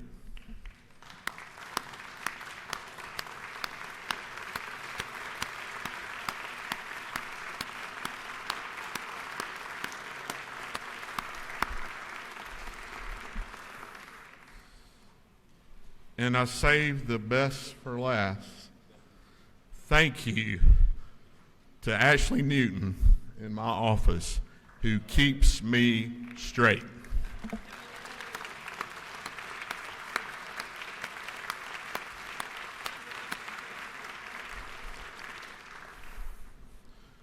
We also thank the Senate and the Governor's office on the work that we've already done together on the budget that we did pass just Monday, and in advance for the job still left to do to finish the budget in the days and weeks ahead. Thank you. I ask for your favorable consideration on HB 19, and will yield for any questions. Chair recognizes the Minority Caucus Whip, Representative Park, for a question. Thank you, Leader of Station. Chairman Hatchett, thank you for your hard work on this bill. Would you be so kind as to yield to a few questions? Yes, sir. On section 12.2.1, why is $1.5 million eliminated for the 2 compensation resolutions that we passed last year?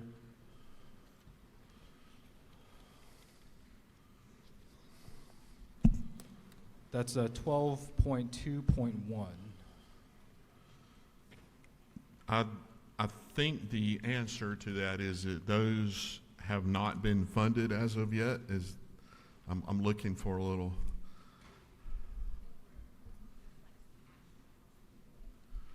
Okay, in fact, it shows the actual cost that we paid, which evidently was less than what was included in last year's budget. Okay, I'm happy to follow up just Okay. for further clarification afterwards. Thank you. On 17.7.2, I saw that there was a reduction in the FMAP for Medicaid aged, blind, and disabled that resulted in the state having to appropriate about $102 million. Is it not true that if Georgia expanded access to health care for this population up to 138% of the federal poverty level, that we could receive an FMAP of up to 90% that would help the state save hundreds of millions of dollars, as we saw in the supplemental FY23 budget? I don't have the exact numbers that you have, but I'm sure you believe that to be true. Thank you, Mr. Chairman. I got a few more questions if you further Yes, yield. sir. I Thank you, yield. sir. On section 24.17.5, I'm incredibly grateful and thankful that we are seeing a $2,000 increase for teachers and for state employees throughout the budget. I saw that for law enforcement across the budget, again, the House recommended law enforcement officers, especially for recruitment and retention purposes, receiving a total of $4,000. I was wondering if you'd be able to commit to continuing the bipartisan efforts to ensure that we're investing in our teachers, and that over the coming years we'll continue to work together to ensure that our teachers in Georgia are some of the best paid in the country. I will commit to you, and I think this budget probably reflects an increase of around $512 million to support our public school teachers. Thank you, Mr. Chairman. On sections 44.7, 44.9, and 44.10, regarding both the Hope Scholarship and the Hope Grant, as you mentioned, the House proposal does fall short of the governor's promise to ensure that the Hope Scholarship and Hope Grant would be fully funded by 100% in his State of the State address. Does the governor accept the House's proposal of falling short of that commitment that he made in the State of the State here in the House? Mr. Whip, I can't comment on whether the governor supports that or not, but I don't know if you were here when we went through the tough times to make changes in Hope.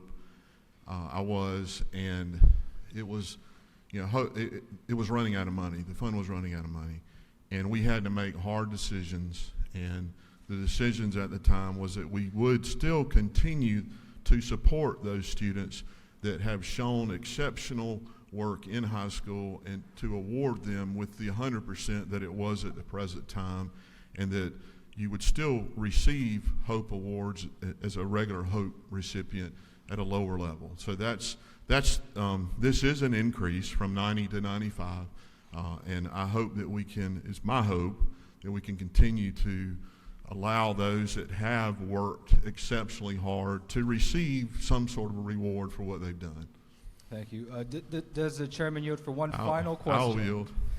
Is it not true that, again, I greatly appreciate your hard work and that I plan on voting yes to this budget to ensure that we can continue to work in a bipartisan manner to be good stewards of Georgia taxpayer dollars and demonstrate fiscal responsibility? Thank you. Thank you, Mr. Chairman. Do you yield for other questions, Mr. Yes. Chairman? Yes, sir. Chair recognizes Chairman David Knight for a question. Thank you. Does the gentleman yield? Yes. To my friend, is it not true that the technical college system plays a vital role in the workforce and the economic development that this state, specifically by offering demand in these high career programs? Yes, sir. And isn't it further true that some of these programs have a very high cost to the education, such as nursing, the CDL, and aviation? And is it further true, sir, that we have increased the credit hour earnings for these programs, therefore helping out in these high demand areas? Yes, that we have taken that step, and I believe we've added back to a cut, and we've added $8.2 million to address that situation. Thank you, As Mr. Chairman. as year one of a 3-year program. Thank you, Mr. Chairman. Thank you. Do you yield? Yes. Chair recognizes Chairman Clay Perkle for a question. Thank you, Mr. Chairman. Does the gentleman yield? Yes, sir. So I wrote a couple of these questions down. So I got 2 questions. They're fairly closely related. I'm going to read them both, or I had to write them down because I wouldn't forget them. I'll ask you both and of the questions at once. Is it not true that for the first time we're increasing the LMIG beyond the minimum 10% required by statute? And is it also not further true, in light of your comments regarding us living within our means, that we have both the capacity and the need to advance additional transportation projects if there were additional funding opportunities? Yes, I totally agree. You know, we do have the authority to raise LMIG funds from 10% to 20%, and I think this is a fair step to increase that up to 15% to allow our locals to do more resurfacing in our local communities. And thank you. Thank you, sir. Do you yield, Mr. Chairman? I'll take a couple more. Chair recognizes Representative Maynor for a question. Couldn't wait to get a question from Representative Maynor. Thank you, Mr. Chair. Do you yield? Yes, sir. Yes, ma'am. So I see that we are giving the Department of Public Safety $1.25 million for the satellite post in the Buckhead area. And so my district is between 9 to 10 miles just south of that. Do you think public safety that satellite office could also serve my community if it is not serving the Buckhead community? I'm sure that the lady could discuss that with the colonel and see what she can do to convince that. Thank you. Do you yield, Mr. Chairman? Mr. Leader, I know I'm standing between the weekend and people's families, and I will yield the well and ask for your favorable consideration of HB 19. The gentleman has yielded the well. And at this time, the chair recognizes Chairman Hatchett for a motion.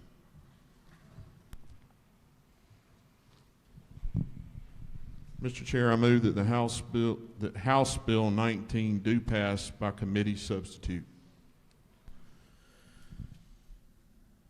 Chairman moves that House Bill 19 do pass by committee substitute. At this time, the chair recognizes Chairwoman Katie Dempsey for a second.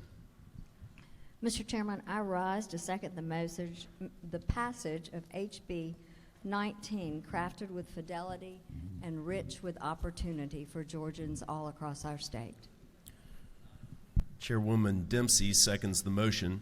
At this time, we'll call the question on House Bill 19. All in favor will say aye, and all opposed will say no.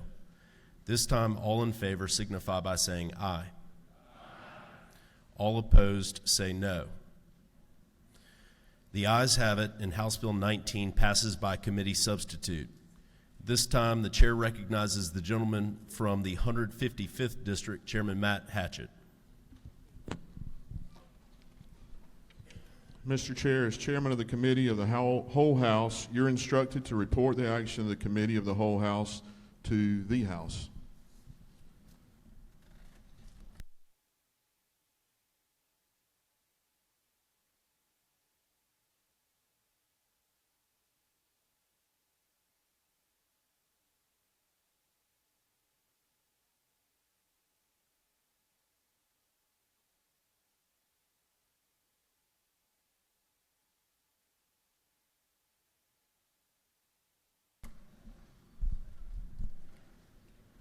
Chair recognizes Majority Leader Estration. Mr. Speaker, the Committee of the Whole House has had under consideration House Bill 19 and has instructed me as its chairman to report the same back to the House with the recommendation that House Bill 19 do pass by committee substitute. The report of the chairman of the committee of the whole House is received. The committee of the whole House has had under consideration House Bill 19 and has reported the same back to the House with the recommendation that House Bill 19 do pass by committee substitute. The committee of the whole House is hereby dissolved. We do have a speaker on the bill. The chair recognizes Representative Stacey Evans. Excuse me.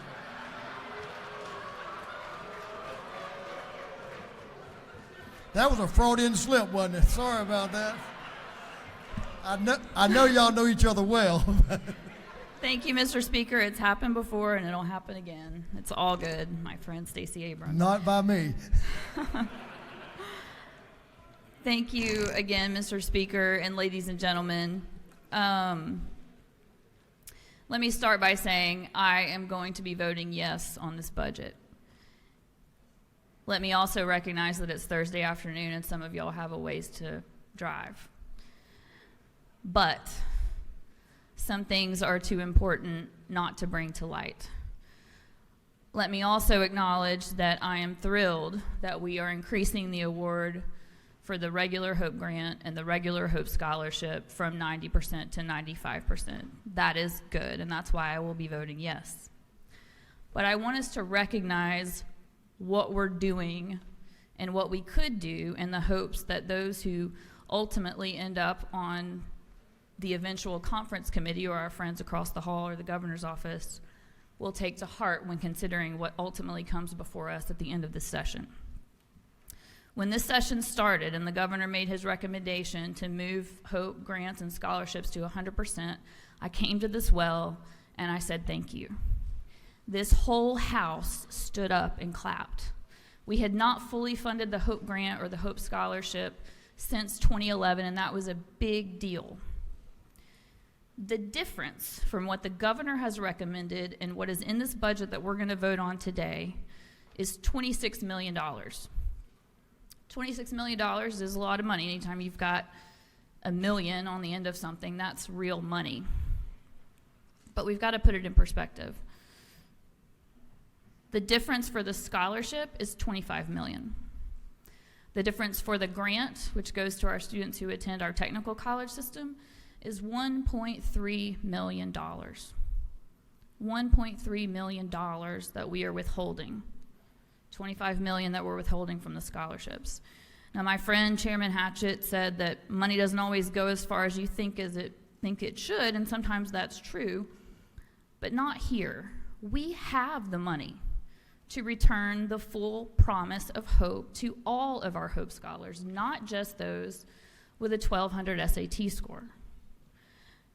My friend said we need to preserve the integrity of the Zell Miller Scholars, that we need to recognize that they were told that if they worked hard and got the 1200 SAT and the higher GPA, that they would get 100% of their tuition covered. That's exactly what they're going to get. We made them a promise. If you do this, you get that. In 2011, I was here when those so-called hard decisions were made and we cut Hope scholarships and Hope grants for others. At the time, we cut the grant for anyone who didn't have a 3.0 GPA, which was the first time we'd ever tried to impose a GPA requirement on the grant. Now, luckily, in the wisdom of this body over a couple of years, we took that back. But we were told at the time that the reason that we were going to lower the Hope Scholarship amount for those without the 3.8, for those without the 1200 SAT, was not because we wanted to reward those with the 1200 SAT with more, was that we didn't have enough to fully fund tuition for all those Hope Scholars for everyone, and so we had to make choices. And it was the wisdom of this body to have that higher amount for those that had the higher GPA and the higher SAT score. I disagreed with that. I thought that there were different priorities that we should have focused on. But nevertheless, that's what was happening. But we never, ever said, no one in this well said, we want to differentiate between these groups because we think those with a 1200 SAT score should have it and those without it shouldn't. We said we don't have enough money to do it for everybody, so right now we're only going to do it for those with the rigor. But there was always the ability to do it for all the other Hope Scholars too if there was money. That's what we talked about. That's why the factor rate was invented, and that's why the governor always had the ability to move that up and down depending on how the lottery was doing. Y'all, the lottery's doing great. The other thing we did in 2011 was we changed the reserve requirement. So we are required to hold 50% of the prior year deposits. Right now, that's about $800 million. That's what we have to hold in reserves. That's great. We want to have reserves. We want to make sure that the money is there. Some of y'all may not know, we are currently holding $1.9 billion in reserves. Billion with a B. We're required to hold $800 million. We're holding $1.9 billion.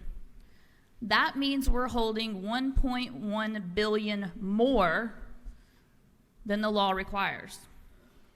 I started out by telling you the difference between what the governor recommended and what we're doing is $26 million. That's 2% of the extra reserves that we are holding that we are not required by law to hold. 2%. Why would we deprive tuition coverage for all Hope Scholars? All of them have met a merit requirement. Every single one of them has a 3.0. Every single one of them is putting in the time and the effort. It's just that some of them don't have a 1200 SAT score. We could debate the SAT all day long. But I will tell you that all Hope Scholars all across this state are worthy of our investment at them at 100% if we can afford it, not just those with a 1200 SAT. This is very personal to me. I was one of the first classes of Hope Scholars in this state back in the 90s. I was a good student. I had a 3.8 GPA, higher than the 3.7 you have to have.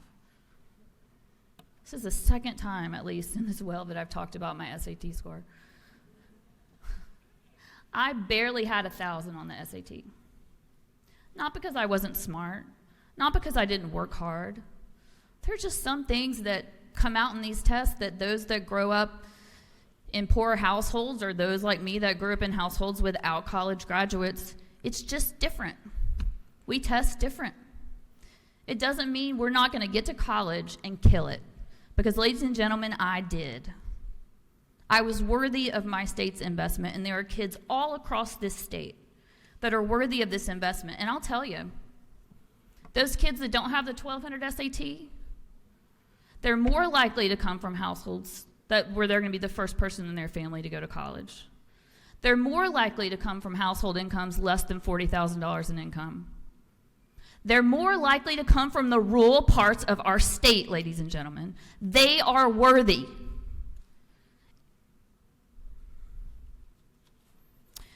I'm sure there are some that are thinking, Stacy, it's 5%. They need skin in the game. They've got skin in the game, y'all. They're paying fees. They're paying housing. They don't pick up the phone at night and tell mom and dad that they maxed out the credit card again and they need more money, because guess what? Mom and dad don't have it.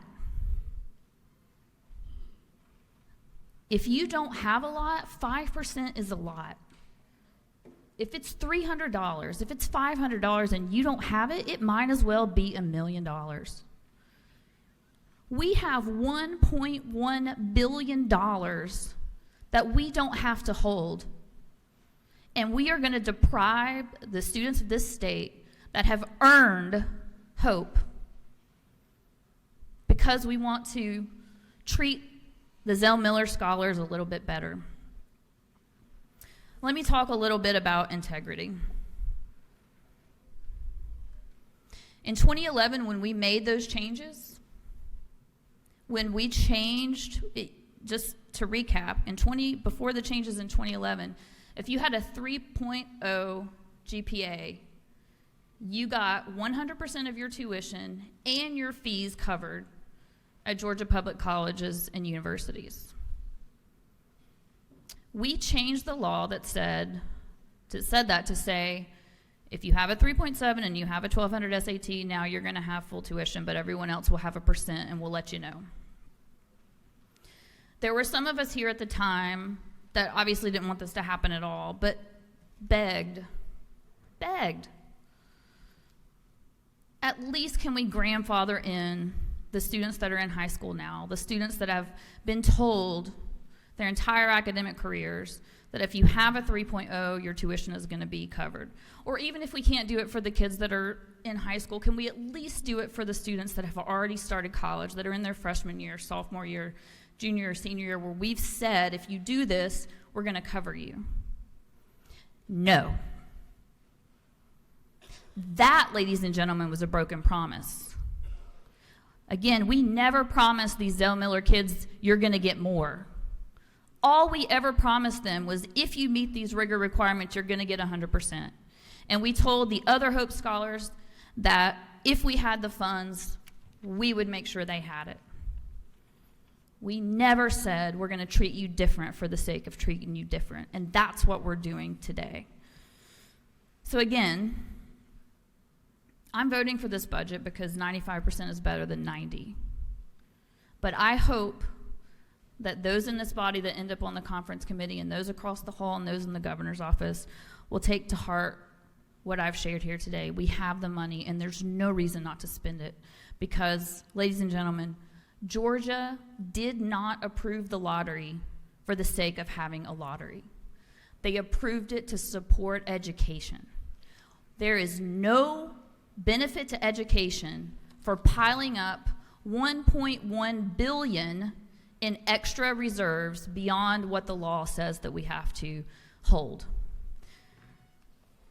Thank you, Mr. Speaker, and I yield the well. The lady, Representative Stacey Evans, has yielded the well.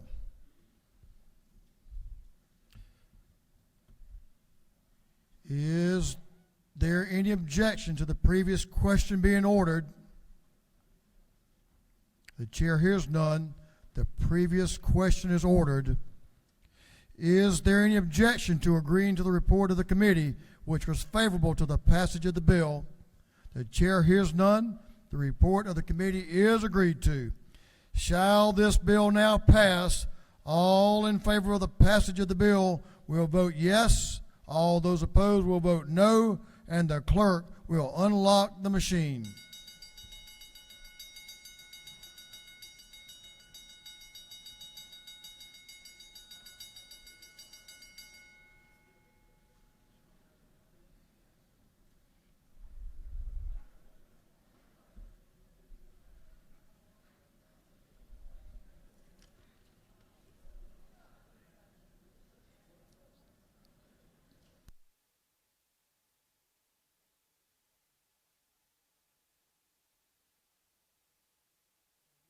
For what purpose does Representative Jan Jones rise? Parliamentary inquiry. State your inquiry. Is it true that a 5% of the tuition for a full load for 2 semesters at TCSG equals $120? That's a good question, lady. But I'm sure the lady has some insight into those numbers. Is it not further true that after we revamped Hope in 11, after the Great Recession, that the reserve had fallen to around $500 million? We were burning a couple $100 million a year, which was what led to the higher reserve requirement, the change to the Zell Miller and regular Zell to protect Hope for future generations, and that furthermore, we found that the TCSG enrollment dropped primarily of older adults who were taking courses not to receive a certification to go to work, but primarily because it was free. I'm sure the lady knows of what she speaks. She was here, and she voted, and she certainly knows about policy and about our budget. So I'm sure that what the lady says is correct, and I'm sure she believes that. what purpose does Representative Byrd rise? Parliamentary inquiry. State your inquiry. Is it not true no society can sustain itself if entitlement becomes the prevailing mindset of this society? And is it not also true, a famous quote, the problem with socialism is you eventually run out of other people's money? I'm sure the lady believes what she states.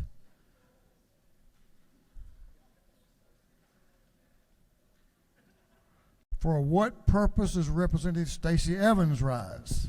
Parliamentary inquiry. State your inquiry. Mr. Speaker, isn't it true that Georgians all across this state don't do things, not only that they want to do, but things that they need to do because they don't have $125 in their checking accounts? I'm sure the lady believes what she so states. One further inquiry. State your inquiry. Thank you, Mr. Speaker. Isn't it true that after we added a GPA requirement to the HOPE grant for the first time, and enrollment at TCSG dropped 25%, isn't it true that when we again lowered that GPA requirement that thousands of students came back? I'm sure the lady believes that the statement she just made. I want to take one last inquiry. For what purpose does Representative Ramon rise? Parliamentary inquiry. State your inquiry. Thank you, Mr. Speaker. Is it not true that those who work in college counseling, who try to help students finish out their college careers, have found that students drop out sometimes because they could not afford their textbooks, which could literally be as little as $50 and up to $500? I'm sure the lady knows of what she speaks and certainly believes of what she speaks. Have all members voted? If so, the clerk will lock the machines. On the passage of the bill, the yeas were 167, the nays 1. This bill, having received the requisite constitutional majority, is therefore passed. Congratulations, Mr. Chairman.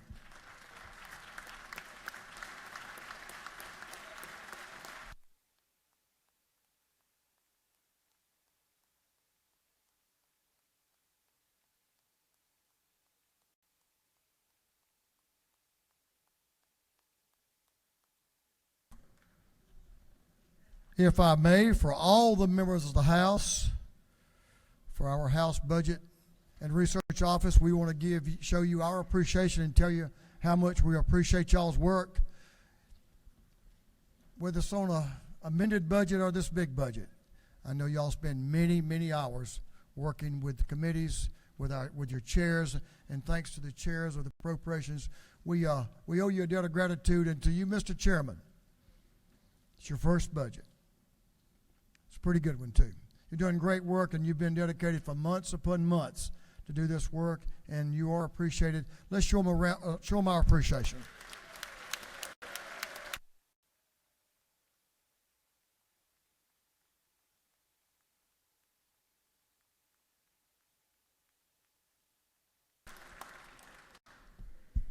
For what purpose does Representative Hatchett rise? To make a motion.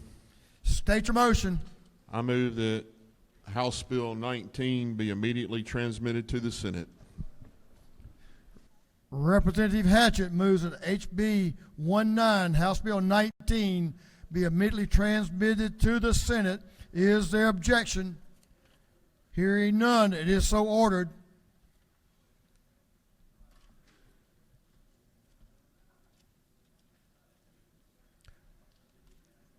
For what purpose does Representative Houston rise? Parliamentary inquiry. State your inquiry. Is it not true that our chairman did a wonderful, wonderful job on this budget? And isn't it not true there's a lot of difference between an entitlement and compassion? And this bill showed a lot of compassion to the people of this state. Thank you. I'm sure the lady thoroughly believes of what she speaks. And we appreciate her work on the budget as well. We're moving on to afternoon orders at this time. Representative Wade is recognized for Representative Wade, you just slow down a little bit. Why don't we recognize Representative Maynard? She's a little bit closer to you. Representative Maynard. Oh, excuse me. She doesn't want to go now. Representative Wade, come on down.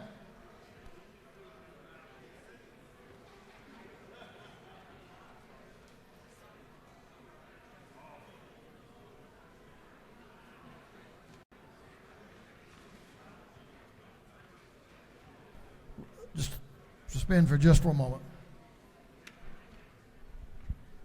We're almost there, y'all. Almost.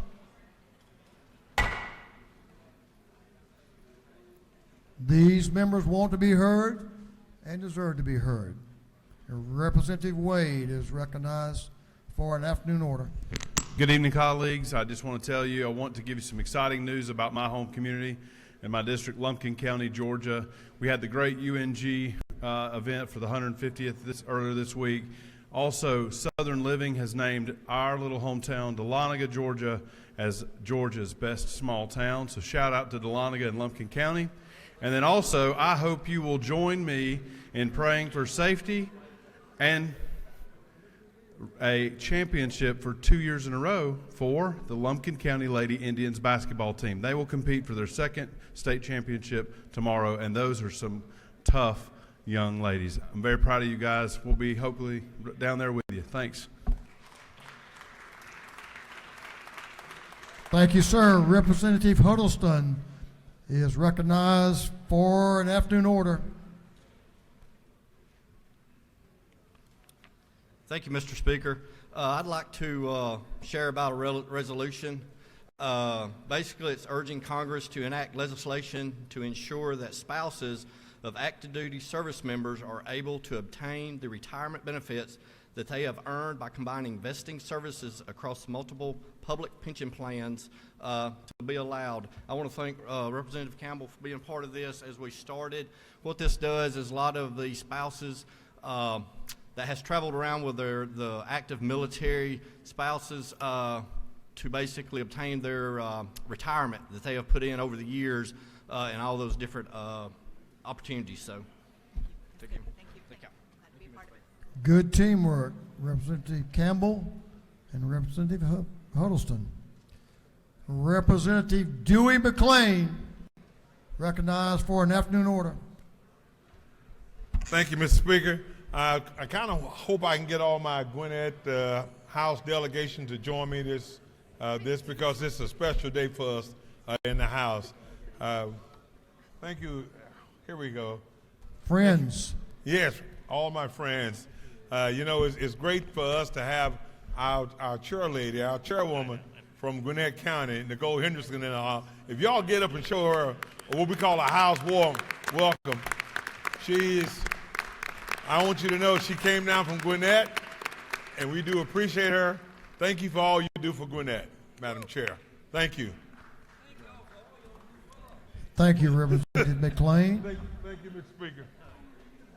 Representative Maynard is now recognized for an afternoon order.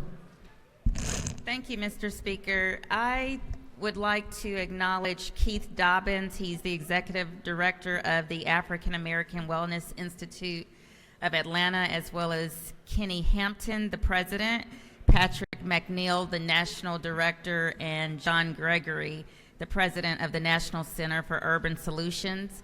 They work with communities to support black male wellness. In my district in particular, at Friendship Baptist Church, every year we do a 5K, and there are vendors that support black male wellness. And they are not here in the gallery, but I salute them for their work in the community. Thank you.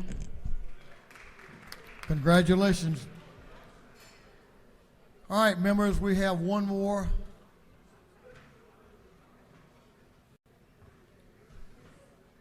One more piece of information we need to hear about. Mr. Clerk, will you read the caption to a group of privileged resolutions? Honoring the life and memory of Jacqueline Ramsey Jetton Cox. Honoring and celebrating the life of President James Earl Carter, Jr. Congratulating and commending the Doug Blevins Agency. Commending the Alpharetta Chamber of Commerce upon its 10th anniversary. commending the House interns for their 2023 regular session of the General Assembly of Georgia, commending Rincon City K-9 police officer Ian Gallagher, commending the Building Owners and Managers Association of Georgia, and recognizing February 21st, 2023 as BOMA Georgia Day at the state capitol, recognizing March 12th through 18th, 2023 as AmeriCorps Week Georgia, recognizing commending the Boy Scouts of America in Georgia upon the 2023 Scouts Day at the Capitol, recognizing March 15th, 2023 as Georgia Serves Day at the state capitol, commending Denham Lovett on being crowned Miss Georgia Teen USA 2023, recognizing and commending Pierre P. Thomas and Kevin Coach K. Lee, executives and co-founders of Quality Control Music Label, honoring and congratulating the Habersham EMC Lineman Rodeo team on being the named first place overall winners in the REA Electric Co-op Division of the International Lineman's Rodeo, congratulating the North Hall Middle School Girls Cross Country team for winning the 2022 State Cross Country Championship meet, recognizing and commending Maverick Smith, congratulating the North Hall Middle School Boys Cross Country team for winning the 2022 State Cross Country Championship, commending the State of Israel upon its 75th anniversary, commending and congratulating Krista Lewis, recognizing and commending Kawani Johnson, commending March of Dimes upon its 85th anniversary, commending Roberta Leslie Gaynor, Morrow's Middle School's 2023 Teacher of the Year, and commending Wendira Roddy, Rex Mill Middle School's 2023 Teacher of the Year. And for other purposes, that completes the reading of the privileged resolutions. Is there any objection to adopting the privileged resolutions? The chair hears none. The resolutions are adopted. We're ready to move on to announcements. We're almost there. Chair Lady Camp is recognized for an announcement. Thank you, Mr. Speaker, and thank you, colleagues. This is just a reminder that Legislative Day 35, March the 16th, next week, is the last day for a local bill to be first read in the House. And this is going to be a rush time frame, even with it being dropped by next Thursday. So if you have any local legislation, I implore you to please go ahead and do everything necessary and get everything signed as required by your delegation. Please turn this into the clerk as soon as possible. Thank you. I think they heard that announcement. If they don't get that done, it's not your fault. Representative Karen Bennett is recognized for an announcement. Thank you, Mr. Speaker. Good afternoon, colleagues. After consultation with our minority leader, I feel led that there are some traditions that honor their beloved ones who have passed by wearing black, and other cultures who honor their loved ones by wearing white. I invite all of our members of this House to join me, if they feel so led, on Monday to wear black and or white in memory and solidarity and in honor of the passing of our beloved colleague, Tish Nagesh. Thank you, Mr. Speaker. Thank you, Representative Bennett. Chairman Chokus, recognized for an announcement. Thank you, Mr. Speaker. After the weekend, early Monday morning, 8 o'clock, Small Business Development, we have a bill on the calendar. So I just want to remind everyone, write it down on a Post-it note, put it on your mirror, and we'll see y'all all there Monday morning, 8 a.m., 506. Thank you, Mr. Speaker. I think you probably need to call them Sunday night and remind them. If you go. Representative Jasmine Clark is recognized for an announcement. Thank you, Mr. Speaker. On Monday at 4 o'clock, the Westminster robotics team will be coming down to the Capitol. They will be showing off their competition robots, and they really want to share it with you all. So would love if you all would come down and support the students. This is 4 o'clock on Monday and 2:30 CAP. Hope to see you there. Food will be served. That completes our announcements. We have a couple of birthdays. Tomorrow, Friday, March the 10th, Representative Amari Crawford has a birthday. Representative Crawford.